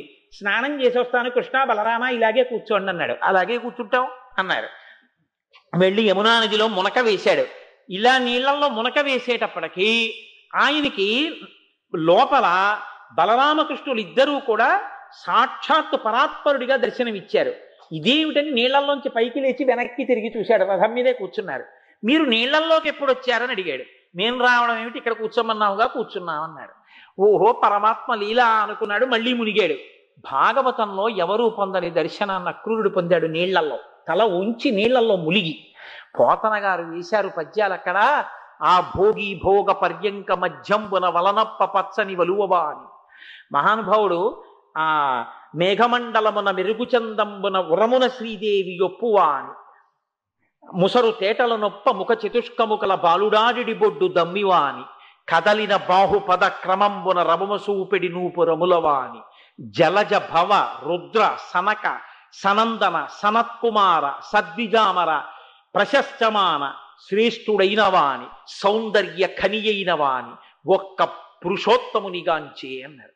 ఆ నీళ్లల్లో మునిగేటప్పటికీ ఆదిశేషుడు 1000 తలలతో పడుకునుంటే దాని మీద ఇలా చెయ్యి పెట్టుకుని పడుకున్నటువంటి శ్రీమన్నారాయణుడిగా దర్శనమిచ్చి మహానుభావుడి యొక్క వక్షస్థలం మీద నీలమేఘం మధ్యలో మెరిసిపోతున్న మెరుపు తీగల లక్ష్మీదేవి ప్రకాశిస్తుంటే ఇలా అక్రూరుణ్ణి చూసి ఆశీర్వదించడానికి చెయ్యెత్తితే కణ కణ కణ కణలాడుతున్నటువంటి బాహుకంకణములు కదులుతుంటే ఆ చప్పుళ్ళు కూడా అక్రూరుడికి వినపడితే చుట్టూ బ్రహ్మాదులు నిలబడి స్తోత్రం చేస్తున్నటువంటి శ్రీమన్నారాయణ దర్శనం పొంది పైకి లేచి రోమాంచితమైపోయి వెనక్కి తిరిగి చూస్తే రథంలో అలాగే కూర్చుని కనబడ్డారు బలరామకృష్ణులు. అంతటి దర్శనాన్ని అక్రూరుడు ఏ కారణం వల్ల పొందాడో తెలుసా? ఆయన తల్లి గాంధిని, ఆ గాంధిని కన్న తండ్రి 365 రోజులు గోదానం చేయడం వల్ల ఇంత భక్తుడు పుట్టాడు. ఆ అక్రూరుడు భాగవతంలో సత్రాజిత్తుకి సంబంధించిన శమంతకమణి పట్టుకుని కాశీపట్టణానికి వెళ్ళిపోతే నేను వినాయక ఉత్సవాల సమయంలో ఈ వినాయక వ్రత కథ వెనక ఉన్న అంతరార్థం గురించి వివరణ చేశాను కాపవరం గ్రామంలో. ఆ శమంతకమణిని పట్టుకుని వెళ్ళిపోతే కాశీ వెళ్ళిన తర్వాత ఆయనకి జ్ఞానోదయం అయింది. అక్కడికి వెళ్ళిన తర్వాత అన్నదానం చేయడం మొదలెట్టాడు. ఇంత కృష్ణ పరమాత్మ ఇంతమందిని శిక్షించాడు, కానీ అక్రూరుడు వెళ్ళిపోయిన తర్వాత భగవంతుడే ఉన్న ద్వారకానగరంలో వర్షాలు కురవడం మానేశాయి. అంతటి భాగవతోత్తముడు వెళ్ళిపోయాడు కాబట్టి భక్తుడి గొప్పతనం ఏమిటో చూపించాడు కృష్ణ పరమాత్మ. పరమేశ్వరుడే ఉన్నా భక్తుడు లేకపోతే వర్షాలు పడలేదు. భక్తుడు ఊరి నుంచి వెళ్ళిపోతే అన్ని ప్రమాదాలు వస్తాయి. కబురు చేశాడు, అక్రూరా నువ్వు తిరిగి వచ్చేయని. అక్రూరుడు కాశీపట్టణం నుంచి మళ్ళీ కృష్ణ పరమాత్మ దగ్గరికి వచ్చాడు. ద్వారకానగరం అంతా వర్షాలు పడ్డాయి. హాయిగా భగవంతుణ్ణి సేవిస్తూ ద్వారకలోనే ఉండిపోయాడు. అంత పరమభక్తుడు. అందుకే లోకంలో ఒక చిత్రమైన విషయం చెప్తుంటారు. భగవంతుడి గురించి చాలా ప్రీతితో లోపల భగవంతుని యొక్క గుణములు బాగా అనుభవించడం వల్ల లోపల ఇంకా పట్టక పైకి వాగ్రూపంలో ప్రవహించడం అన్నది నీరు విడిచిపెట్టేటటువంటి ఒక గొట్టం కిందకి తీసుకెళ్లి ఒక బిందె పెడితే బిందె నీటితో నిండిపోయిన తరువాత ఇంకా బిందె నీటిని పట్టలేక అంచుల మించి నీరు కారిపోతే ఎలా కారిపోతుందో అలా భగవంతుని గుణములు లోపల బాగా అనుభవించి ఉండడం చేత కలిగినటువంటి అనన్యమైన ప్రీతి చేత నోటి వెంట వాక్కులు దొర్లిపోయేటటువంటి మహాపురుషుడు భగవంతుడి గురించి ప్రసంగం చేస్తున్న సభలో ఉన్నటువంటి శ్రోతలందరూ పరవశించి వింటుండగా మధ్యలోకి భగవానుడే హఠాత్తుగా దిగి వాడు చెప్తున్నది నా గురించే అంటే శ్రోతలు అంటారట కాసేపాదు అయితే అయింది, కానీ నీ కథ కన్నా నువ్వేం గొప్పవాడిగా అంటారు. అంత గొప్పగా ఉంటుందిరా భగవత్ కథ, చెప్పేవాడు వినేవాడు ఉన్న చోట క్షేత్రం అయి ఉంటుందన్నారు. అంత గొప్ప స్థితి కాబట్టి, భక్తులున్న చోట అంత పవిత్రం అవుతుంది కాబట్టి అక్రూరుణ్ణి మళ్ళీ ద్వారకానగరానికి పిలిపించాడు. ఇంత మహాభక్తుడైనటువంటి అక్రూరుడి జననమునకు కారణము గోదానమే. మీకేమైనా అనుమానమా? రఘువంశంలో రఘుమహారాజు గారు పుట్టడానికి కారణం గోదానమే, గోసేవయే. మీకు అలాగే శ్రీరామాయణంలో విశ్వామిత్రుడు అసలు బ్రహ్మర్షి అవడానికి కారణం గోవే. ఆయన భూమండలం అంతా తిరిగొచ్చి వశిష్ఠ మహర్షి ఆశ్రమానికి వచ్చి వెళ్ళిపోతుంటే నీకు ఆతిథ్యం ఇస్తానన్నాడు వశిష్ఠుడు. నాకు నువ్వేమిస్తావులే, చేసింది చాలు పాపం, నాకు ప్రీతిగా అర్ఘ్యం ఇచ్చావు, పాద్యం ఇచ్చావు, ఇంకింతకన్నా ఏం కావాలి, వెళ్ళొస్తానన్నాడు. కాదు అన్నం పెడతానన్నాడు. చాలా మంది ఉన్నారు, ఏం పెడతామన్నాడు. నీకెందుకు పెడతానన్నాడు. ఇన్ని లక్షల మంది కూర్చున్నారు సైన్యం. శబలని పిలిచాడు, ధేనువుని. వీళ్ళందరికీ వీళ్ళ మనసుల్లో ఏం తినాలనుకుంటున్నారో పెట్టన్నాడు. అంతే, వాళ్ళ జన్మాంతరంలో తినని పదార్థాలన్నీ పెట్టేసింది ధేనువు. వాళ్ళందరూ తినేశారంతే. విశ్వామిత్రుడి మనసు మారిపోయింది. నీకు 1,00,000 గోవులు ఇస్తాను, నాకు ఆ ధేనువు ఇచ్చేయి అన్నాడు. అంటే అదెలా ఇస్తానది, కామధేనువు యొక్క బిడ్డ నా దగ్గర ఉంటుంది, నేను ఇవ్వనన్నాడు. 1,000,000 ధేనువులు ఇస్తానన్నాడు, బంగారు కొమ్ములున్న ఆవులు ఇస్తానన్నాడు, ఎద్దులు ఇస్తానన్నాడు, రథాలు ఇస్తానన్నాడు, ఐశ్వర్యం ఇస్తానన్నాడు. ఏమి ఇస్తానన్నా నాకు అక్కర్లేదన్నాడు వశిష్ఠుడు. ఆఖరికన్నాడు, రత్నం హి భగవన్నేత రత్నహారీచ పార్థివ తేషాం మే శబలాం దేహి. అందుకని లోకంలో ఎక్కడైనా రత్నం ఉంటే అది రాజుకి చెందుతుంది, విలువైంది కాబట్టి. అసలు ఈ శబల నీదని ఎవరు చెప్పారు? ఇంత విలువైంది కాబట్టి రాజుకి చెందుతుంది. నాది నీ దగ్గర ఉంది కానీ నీది నాకిమ్మంటలేదు, నేను పట్టుకుపోతున్నాను తీసుకున్నాడు. ఆ కామధేనువు విడిపించుకుని మళ్ళీ వచ్చి వశిష్ఠుడి దగ్గర ఏడ్చింది. అదేమిటి అలా పట్టుకెళ్ళిపోతున్నాడు, నువ్వు ఊరుకున్నామే అంది. అంటే ఆయన అన్నాడు, నేను ఊరుకోలేదు, ఆయనతో చెప్పాను, స్వాహాకార వషత్కారో విద్యాంశ్చ వివిధాస్తథా అని చెప్పాను. నా ఆశ్రమంలో స్వాహాకారం, వషత్కారం, విద్యబోధ అన్నీ ఈ పాల మీద ఆధారపడ్డాయి, ఈ ధేనువుని ఇవ్వనని చెప్పాను. బలవంతంగా తీసుకెడుతున్నాడు. నువ్వు సైన్యాన్ని సృష్టించి నిన్ను నువ్వు రక్షించుకో, ఆ సైన్యాన్ని నశింపచేయి అన్నాడు. అంతే, అది ఒక పెద్ద అంబారావం చేసింది. తస్య హుంబారమాజ్ఞాత కాంభోజా రవిసన్నిభాః ఊషసత్వత సంజాతా పప్లవా శస్త్రపాణయ అన్నారు వాల్మీకి మహర్షి. అది ఒక్క అరుపరిచేటప్పటికి దాని రోమకూపాల్లోంచి, దాని యొక్క ఎముకల సంధులలోంచి కొన్ని లక్షల మంది సైన్యం, పప్లవులు, వాళ్ళ జాతులన్నీ అప్పుడే వచ్చాయి గోవు శరీరంలోంచి. వాళ్ళందరూ వచ్చి వీళ్ళందరినీ సంహరించారు. అప్పుడు విశ్వామిత్రుడికి వశిష్ఠుడి మీద పగ పెరిగింది. ఆ పగ తపస్సు అయింది. ఆ తపస్సు ఆఖరికి సత్వగుణంగా ప్రకాశించింది. చివరికి బ్రహ్మర్షి అయ్యాడు. రామాయణంలో విశ్వామిత్రుడు బ్రహ్మర్షి అవడానికి కారణం ఒక గోవే. ఒక గోవు ఎన్ని కావ్యాల్లో ఎన్ని రకాలుగా తిరిగిందో చూడండి. ఇవాళ మీరు నేను ఈ భూమి మీద బతికున్నామంటే కారణం ఏమిటో తెలుసా? కామధేను రూపంలో ఈ భూమాత ఒకానొక నాడు సమస్తాన్ని వర్షించింది పృథుమహారాజు గారికి. భాగవతంలో ఒకానొకప్పుడు పృథుమహారాజు గారు, ఈ పృథువు అంటే ఆయన సాక్షాత్తు శ్రీ మహావిష్ణువే పృథుమహారాజుగా వచ్చారు. వచ్చినప్పుడు లక్ష్మీదేవి ఆయన భార్యగా వచ్చింది. వచ్చి ఇద్దరు పరిపాలన చేయడం మొదలుపెట్టేటప్పటికి దేశం అంతా క్షామం, ఎక్కడ తినడానికి అన్నం లేదు. ఆయనకి కోపం వచ్చింది, నా ప్రజలు ఇంత బాధపడుతున్నారు, అన్నం లేకుండా చేసేసావా భూమి, నిన్ను చంపేస్తానని బాణం ఎక్కువ పెట్టాడు. భూమి గోరూపం ధరించి పరిగెత్తింది. పరిగెత్తి ఆయన్ని ఎక్కడా దాక్కోలేక ఆయనకి ఎదురొచ్చింది. పృథువు చేత పరిపాలించబడింది కాబట్టి పృథ్వీ అని పేరు వచ్చింది. ఇప్పుడు ఆవిడ ఎదురొచ్చి, నాది తప్పు కాదయ్యా, ఈ సృష్టి చేసినప్పుడు చతుర్ముఖ బ్రహ్మగారు ఈ భూమిలోకి తీసుకొచ్చి ఓషధుల్ని పెట్టాడు. ఆ ఓషధులు నాలో ఉన్నాయి కాబట్టి ఎన్ని పర్యాయములు తీసుకొచ్చి ధాన్యం వేసినా మళ్ళీ మొలకలెత్తి ఒక్కొక్క మొక్కలోంచి గుప్పిడి ధాన్యం పండే శక్తి నా ఎందుండిపోయింది. కానీ లోకంలో పాపం పెరిగిపోయింది. ప్రతివాడు తను తినేవాడే కానీ హోమం చేసేవాడు, యజ్ఞం చేసేవాడు, యాగం చేసేవాడు లేడు. దేవతల పేరు చెప్పి హవిస్సు ఇచ్చేవాడు లేడు. కాబట్టి దేవతలకి హవిస్సు ఇవ్వడం పోయింది. కాబట్టి ఓషధులలోంచి ఆ శక్తితో పంటలు పండేటటువంటి శక్తి క్షీణించిపోయి ఓషధులు అడుక్కెళ్ళిపోయి ఇప్పుడు నేను పంట పండించలేను. ఆ ఓషధులు ఎక్కడికో వెళ్ళిపోయి నీ వంటి మహాపురుషుడు పుట్టాడు కాబట్టి నేను ఒక ఆవుగా నిలబెడతాను. నువ్వు నీ శక్తితో నా పితుకులు పిండు, అందులోంచి మళ్ళీ ఓషధులు వస్తాయి. ఆ ఓషధుల్ని మళ్ళీ భూమి మీద చల్లు, ఆ పాలని మళ్ళీ నేను పంటలు పండిస్తానండి. అప్పుడు పృథు మహారాజు గారు సాక్షాత్తు శ్రీ మహావిష్ణువు కనుక ఆయన ఆ కామధేనుమూర్తి అని మీరు ఇప్పుడు చేసేటటువంటి కుంకుమార్చనలలో ఒక రోజున మీకు ఆ కామధేనుమూర్తిని ఇస్తారు. ఎంత గమ్మత్తుగా ఉంటుందో తెలుసా అండి. అమ్మవారే కామధేనుమూర్తిగా ఉంటుంది, శరీరం ఆవుగా ఉంటుంది, ముఖం అమ్మవారిగా ఉంటుంది. ఆ కామధేనువుని పూజ చేస్తే ఆ పితుకులలోంచి మీకు కావలసిన దాన్ని అమ్మవారు వర్షించేస్తుంది. అటువంటి కామధేనుమూర్తిని ఒకరోజు కుంకుమార్చనలో మీ చేత అర్చింపచేస్తారు ఈసారి. కాబట్టి ఆనాడు కామధేనువుగా లోకానికంతటికీ మళ్ళీ పంటలు పండడానికి కావలసి ఇచ్చింది కామధేనుమూర్తి. కాబట్టి ఆ కామధేనుమూర్తి ఆనాడు కామధేనువుగా అమ్మవారు వచ్చి లోకానికి కావలసినటువంటి పంటలన్నింటినీ మళ్ళీ అనుగ్రహించింది. అప్పుడే ఈ భూప్రపంచంలో ఉన్న జాతులన్నీ తమకు కావలసినవన్నీ కూడా ఆ కామధేనువు నుంచి పిండుకున్నారు. అప్పుడే వచ్చాయి అన్ని. రాక్షసులు తాగేటటువంటి సుర దగ్గర నుంచి అన్నిటినీ కామధేనువు దగ్గరే పిండారు. పృథు మహారాజు గారి పరిపాలనా కాలంలో కామధేనుమూర్తిగా అమ్మవారు అనుగ్రహించింది ఈ భూమండలాన్ని మళ్ళీ. కాబట్టి ఇవాళ మనం మళ్ళీ అన్నం తినగలుగుతున్నాం. ఆ ఆవు అంత గొప్పది. ఆ ఆవు గురించి మాట్లాడుతూ భాగవతంలో ఒక మాట చెప్తారు. ఎంత గొప్పది ఆవంటే, పరమేశ్వరుడికి కోపం వచ్చి ఎవరినైనా చంపడం అంటూ జరిగితే కొన్ని కారణాల వల్ల మాత్రమే చంపేస్తానని చెప్పాడు. వాడు ఎంత తప్పు పనులు చేసినా నేను వాడి జోలికి వెళ్ళను.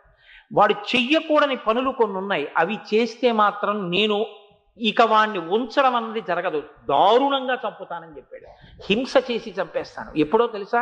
శుద్ధ సాధులందు, సురలందు, శృతులందు, గోవులందు, విప్రకోటియందు, ధర్మ పదవియందు, తవిలి నాయందు వాడెన్నడలుగు నాడు హింస పొందు. ప్రహ్లాదోపాఖ్యానంలో చెప్పాడు ఈ మాట.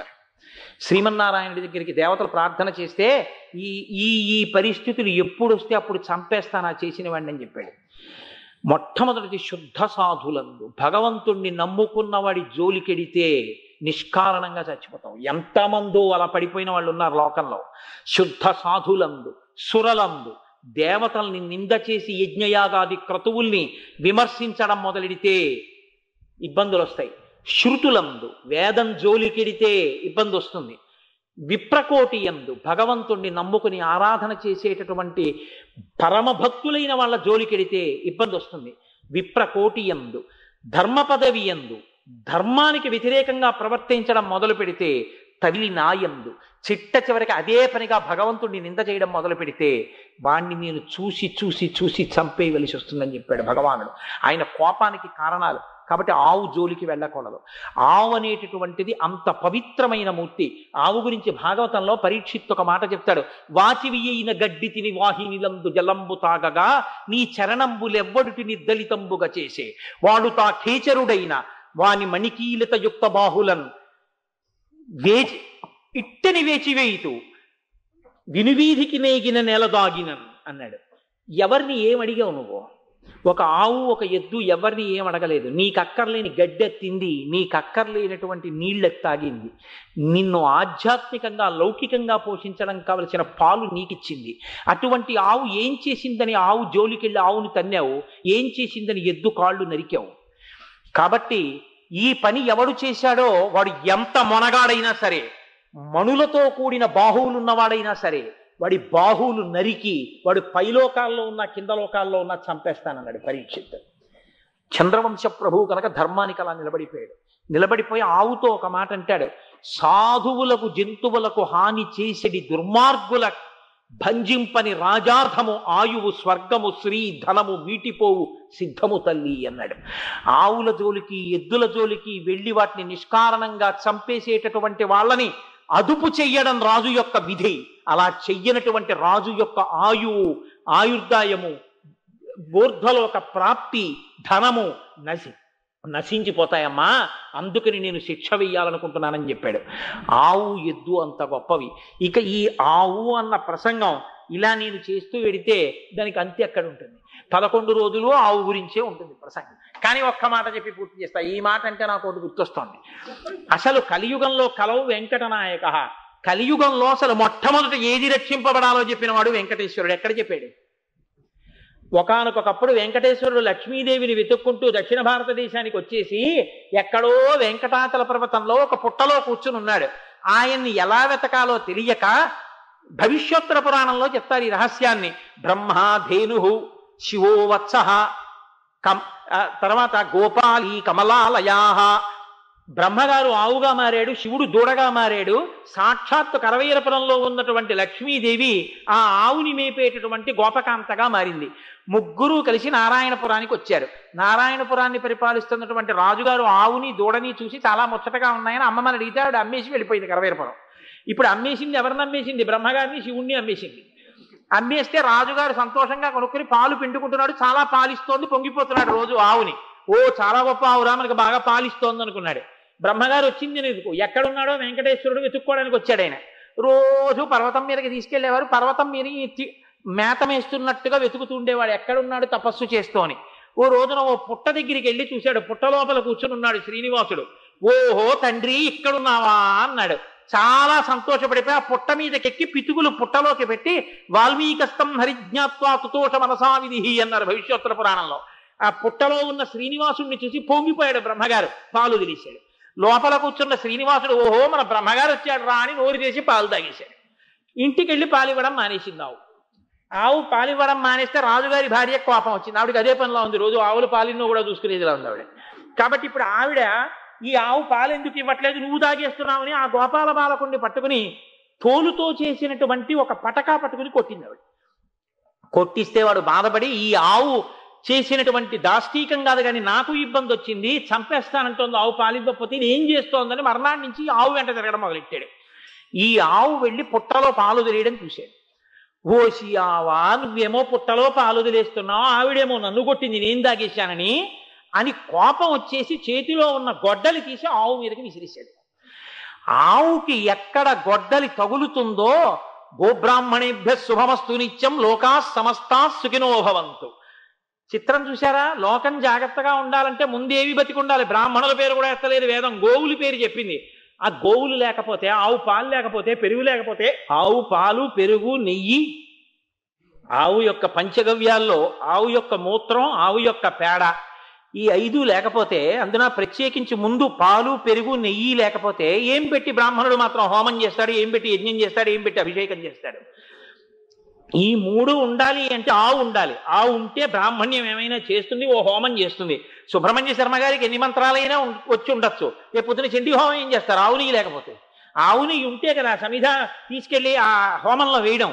కాబట్టి ఆవు నెయ్యి ఉండాలి. ఆవు నెయ్యి ఉండాలంటే ఆవు ఉండాలి. అందుకని గోవు ఉంటే గోవుని బట్టి గోవు ఇచ్చిన పదార్థాలతో బ్రాహ్మణుడు హోమం చేసి లోకాన్నంతటినీ రక్షిస్తాడు మంత్రశక్తి చేత. గోబ్రాహ్మణేభ్య శుభమస్తు నిత్యం లోకా సమస్తా సుఖినో భవంతు. గోవు గురించి చెప్తే మంగళవాక్యాన్ని అంత గొప్పగా చెప్పారు. గోవు లేనిదే లోకం ఎక్కడుందన్నారు. అంత గొప్ప గోవు గోవు.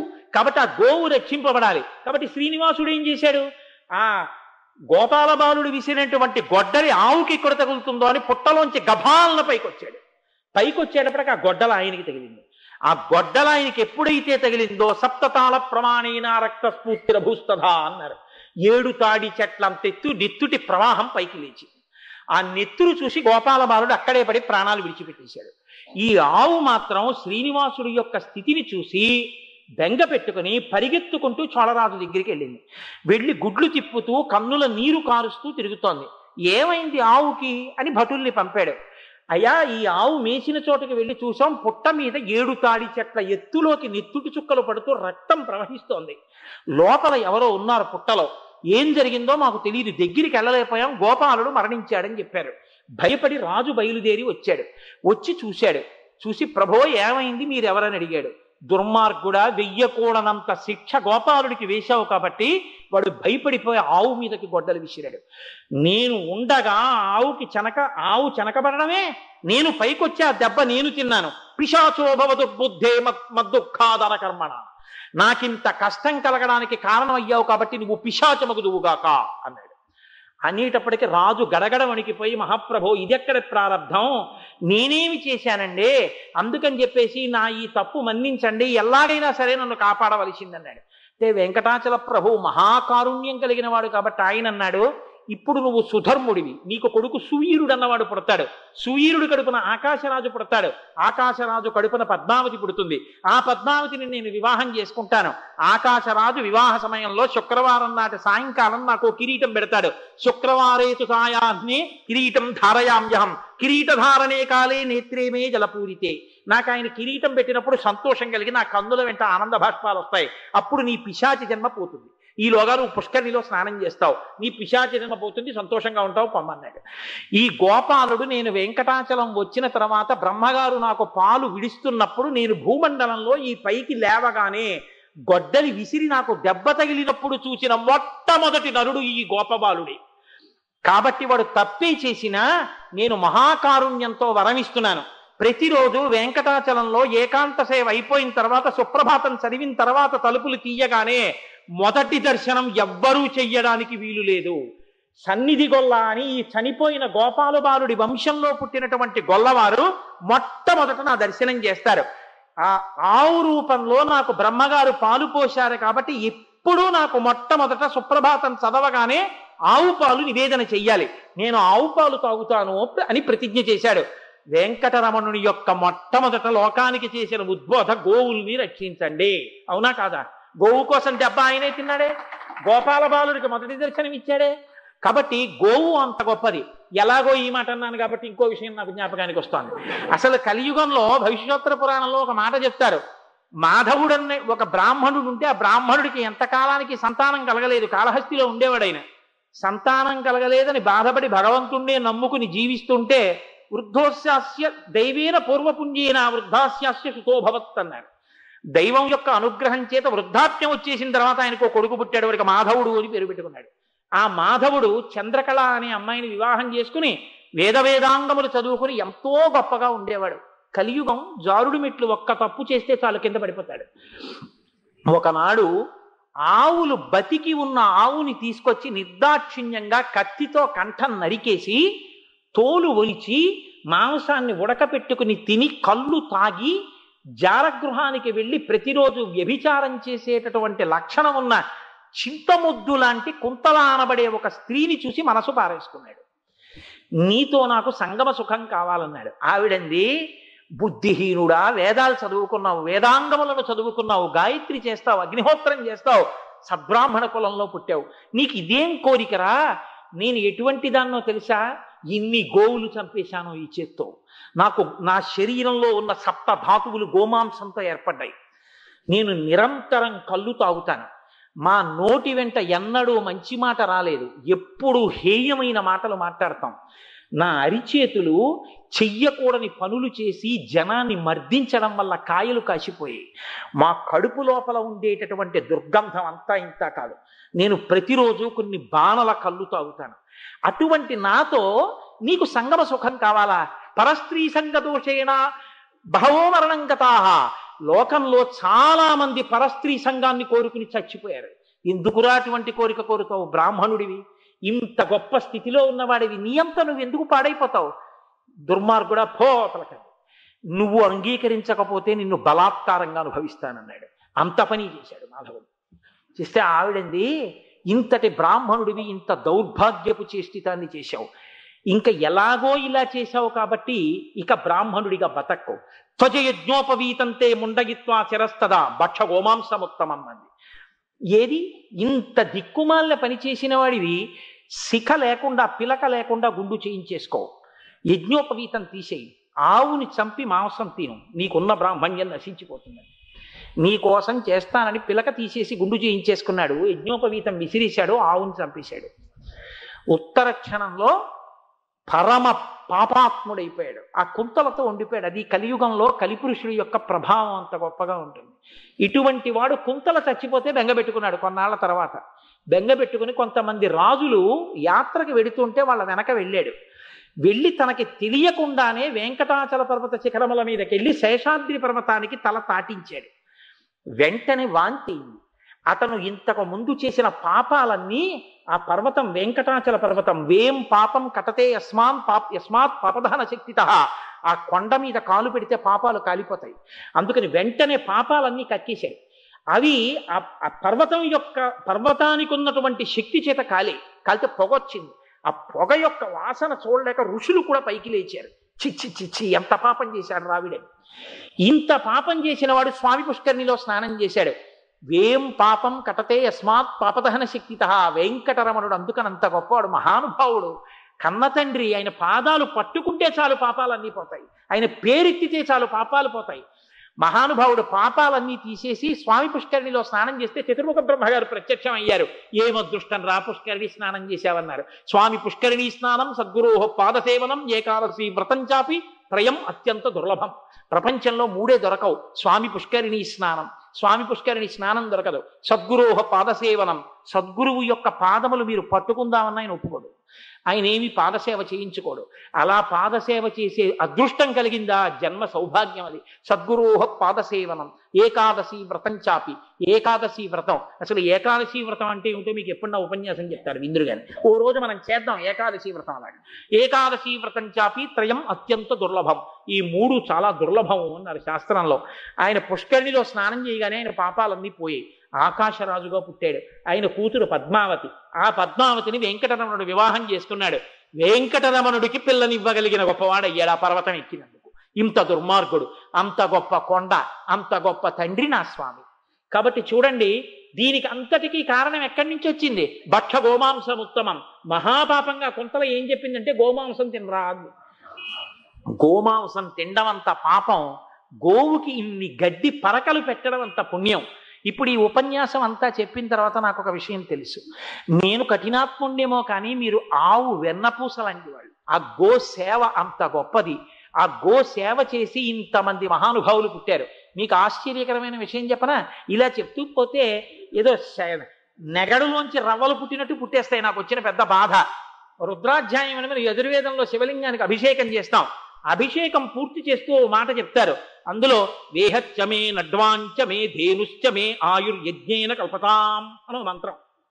అందులో వేహచ్చమే అంటే నాకు బండి లాగే ఎద్దోటి కావాలి, నడ్వాంచమే నాకు ఇంట్లో ఎప్పుడూ ఉండి పొలం పని చేసి పెట్టే ఎద్దులు కావాలి, ధేనుశ్చమే, ధేనుశ్చమే అంటే ఏమిటో తెలుసా అండి? అప్పుడే ఈని దూడతో ఉండి నాకు సమృద్ధిగా పాలిచ్చేటటువంటి ఆవు కావాలి. ధేనుశ్చమే ఆయుర్యజ్ఞేన కల్పతాం, దానితో కూడా ఆయుర్దాయం కావాలి అనుభవించడానికి. ఈశ్వర, నేను నీకు అభిషేకం చేసేందుకు నాకు అవి ఇయ్యి. ఇంట్లో ఆవు ఉంటే, ఇంట్లో ఎద్దుంటే అంత గొప్పది. ఒక ఆవు నిమ్మని ఎప్పుడు అడుగుతారో తెలుసా అండి? అభిషేకం చేస్తే అడుగుతారు. శం చతుష్పదే అంటారు. 4 కాళ్ళు ఉన్నవన్నీ సుఖంగా ఉండాలి ఈ దేశంలో అని అడుగుతారు. అంత గొప్ప దేశం, గోవుని పూజించిన దేశం, గోమాత అనే అమ్మవారినే గోమాతగా ఆరాధించిన దేశం. ఆ గోమాత గురించి చెప్పుకుంటే చాలు. శృంగగిరి పీఠానికి ఆధిపత్యం వహించారు చంద్రశేఖర భారతి. ఆ మహానుభావుడు శారదాదేవి గుళ్ళోకి ఎడుతున్నారు పూజ చేయడానికి. లోపలికి వెడుతుంటే ఆవు అడ్డంగా పడుకునుంది, శిష్యులు తోలేస్తున్నారు. ఆయన అన్నారు, వద్దు వద్దు వద్దు, లోపల పూజ చేద్దామని నేను వస్తే అమ్మ బయటికి వచ్చి కూర్చుంది, నేను ఆవుకే పూజ చేస్తానని పీట వేసుకుని గోవుకి పూజ చేసేసి ఆయన లేచిపోయారు. ఆవు లేచి వెళ్ళిపోయింది. మీరు బాగా గుర్తుపెట్టుకోండి, నేను వేదాన్ని ప్రమాణంగా చేసుకుని చెప్తున్నాను. నిష్కారణమైన అబద్ధాలు చెప్పుకోవలసిన దౌర్భాగ్యం నాకు లేదు. ఎందుకంటే జనాన్ని ఆకర్షించడం నాకు అసలు అవసరం లేదు. ఎందుకంటే జనాన్ని ఆకర్షిస్తే నాకు పావలా ఇస్తుంది అనడానికి మీరు ఇచ్చినా నేను పుచ్చుకోను. కాబట్టి నాకెందుకు? నాకేం ఆ తాపత్రయం లేదు. కాబట్టి నేను ఏమైనా చెప్పుకుంటే నేను తరించడానికి చెప్పుకుంటాను. నేను తరించడానికి అబద్ధాలు కావుగా చెప్పుకోవాల్సింది, ఉన్నది ఉన్నట్టు చెప్పుకోవాలి. నాకు ఆ గోమాత అన్న మాట మీద, గోవు మీద అంత గౌరవం. చంద్రశేఖర పరమాచార్య నడిచే దేవుడు, మహానుభావుడు, పొంగిపోయేవారు. చంద్రశేఖర పరమాచార్య గాంధీ గారితో మాట్లాడవలసి వస్తే గోశాల్లో కూర్చుని మాట్లాడారు. అంత పరమ పవిత్రమైన ప్రదేశం. కాబట్టి ఆ గోవు గురించి మనం రుద్రాధ్యాయంలో అభిషేకం చేసినా అడుగుతాం, అంత గొప్పది గోవు అంటే. అటువంటి గోమాతని చంద్రశేఖర భారతీ స్వామి వారు పూజ చేశారు. ఎంత పరమ వైరాగ్య సంపత్తి కలిగిన వారంటే చూసారా అమ్మవారు ఎలా తీసుకొచ్చిందో ఉపన్యాసాన్ని ఆశ్చర్యకరంగా. ఇంకా ఎంత వైరాగ్యాన్ని పొందారంటే ఆయనకి శరీరంలో ఉండడం కూడా ఇష్టపడకపోతే అటువంటి అంత వైరాగ్య సంపన్నుడైన సన్యాసి ప్రాణాయామం చేస్తూ శరీరాన్ని విడిచిపెట్టాలంటే ఒక్క మహళయ అమావాస్య నాడు విడిచిపెట్టచ్చు. శృంగగిరి పీఠంలో తెల్లవారుజామున 3 గంటలకి వర్షం పడుతోంది. పరిచారికుడు అన్నాడు, వేడి నీళ్లు పెడతాను, బయట వర్షం వస్తోంది అన్నాడు. వీలు లేదు, ఇవాళ మహళయ అమావాస్య, నేను తలస్నానం అక్కడే చేస్తాను తుంగానదిలో, బయలుదేరన్నాడు. అన్నారు మహానుభావుడు. అంతకు ముందు రోజే పుస్తకాలన్నీ గ్రంథాలయం వాళ్ళని పిలిచి ఇచ్చేసి, ఇవన్నీ చాలా గొప్ప పుస్తకాలు, దాచండి అని చెప్పారు, భద్రం చేయండి అన్నారు.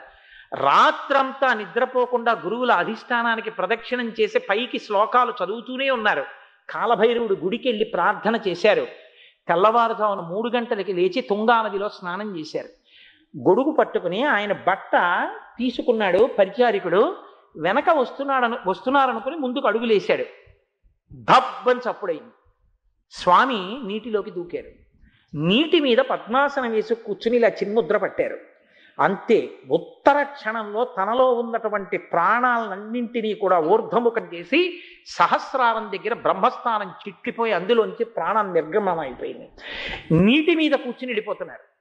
ఈ పరిచారికుడు వరదల్లో ఉన్న తుంగానదిలో ఆయన్ని పట్టుకోవడం కుదరక అరిచాడు. అటువైపు ఇసుక తిన్న మీద కొంతమంది ఉన్నారు. వాళ్ళు పరుగుల తుంగానదిలో దూకి స్వామిని తీసుకొచ్చారు. పడుకోబెట్టారు. అభినవ విద్యాతీర్థస్వామి, ఇప్పుడున్నటువంటి పీఠాధిపతులు భారతీ తీర్థస్వామి వారి గురువు గారు అభినవ విద్యాతీర్థస్వామి, చంద్రశేఖర భారతీ స్వామి వారికి శిష్యులు. ఆయన చూసి శారదాదేవికి ఉత్సవాలు జరగాలి. ఇంకా తెల్లవారితే మరి ఆశ్వీజ శుద్ధ శుక్లమే కదండి, అందున శారద అక్కడే ఉంది. శంకరాచార్యులు వారు తీసుకొచ్చి ప్రతిష్ఠ చేసినటువంటి శారద, అంత గొప్ప శారదా నవరాత్రులు అక్కడే జరగాలి. కాబట్టి ఆయన మహానుభావుడు ఆ ఉత్సవ ఏర్పాట్లలో ఉన్నారు. పరుగున వచ్చారు. కడుపు నొక్కారు. చుక్క నీళ్లు లోపలికి వెళ్ళలేదు. ఇలా చిన్ముద్ర పెట్టి వెలిగిపోతున్నారు. వెలిగిపోతూ అమ్మవారిని గోవులో చూసి అర్చించి తన జీవిత పర్యంతం సమాధిలో ఉండిపోతే, ఇలా శివలింగానికి పూజ చేస్తుంటే ఓం నిధనపతయే నమః, ఓం నిధనపతాంతికాయ నమః, ఓం ఊర్ధ్వాయ నమః, ఓం ఊర్ధ్వలింగాయ నమః పూలేసేవారు. ఓం హిరణ్యాయ నమః అలా ఉండిపోయేవారు. 7 అయిపోయేది, 8 అయిపోయేది, 9 అయిపోయేది, రాత్రి 10 అయిపోయేది. అలాగే ఉండేవారు. ఉండిపోతే ఇంకా సమాధిలోకి వెళ్ళిపోయారని హారతి ఇచ్చి పూర్తి చేసేసి శంకల కింద చేతులేసి తీసుకెళ్లి గదిలో కూర్చోబెట్టేవారు. అంతే, సమాధిలో అలాగే ఉండిపోయేవారు. మర్నాడు తీసుకొచ్చి బిందెతో నీళ్లు పోసేసేవారు, ఒళ్ళు తుడిచేసేవారు, బట్ట విప్పి బట్ట చుట్టేసేవారు. అలాగే సమాధిలో ఉండిపోయేవారు. ఎంత గొప్ప మహానుభావుడో తెలుసా అండి చంద్రశేఖర భారతి. ఏకకాలంలో దక్షిణ భారతదేశంలో 3 మహాపురుషులు తిరిగారు. ఒకరు చంద్రశేఖరేంద్ర సరస్వతి కంచి, ఒకరు చంద్రశేఖర భారతి శృంగేరి, ఒకరు భగవాన్ రమణులు అరుణాచలం. 3 ఏకకాలంలో తిరిగారు దక్షిణ భారతదేశంలో.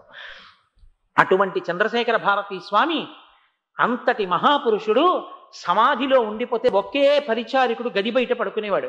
ఒక రోజు రాత్రి గది బయట పడుకుని ఉండగా బ్రహ్మాండమైన నృత్యం జరుగుతున్న చప్పుడు పాటలు వినపడ్డాయి.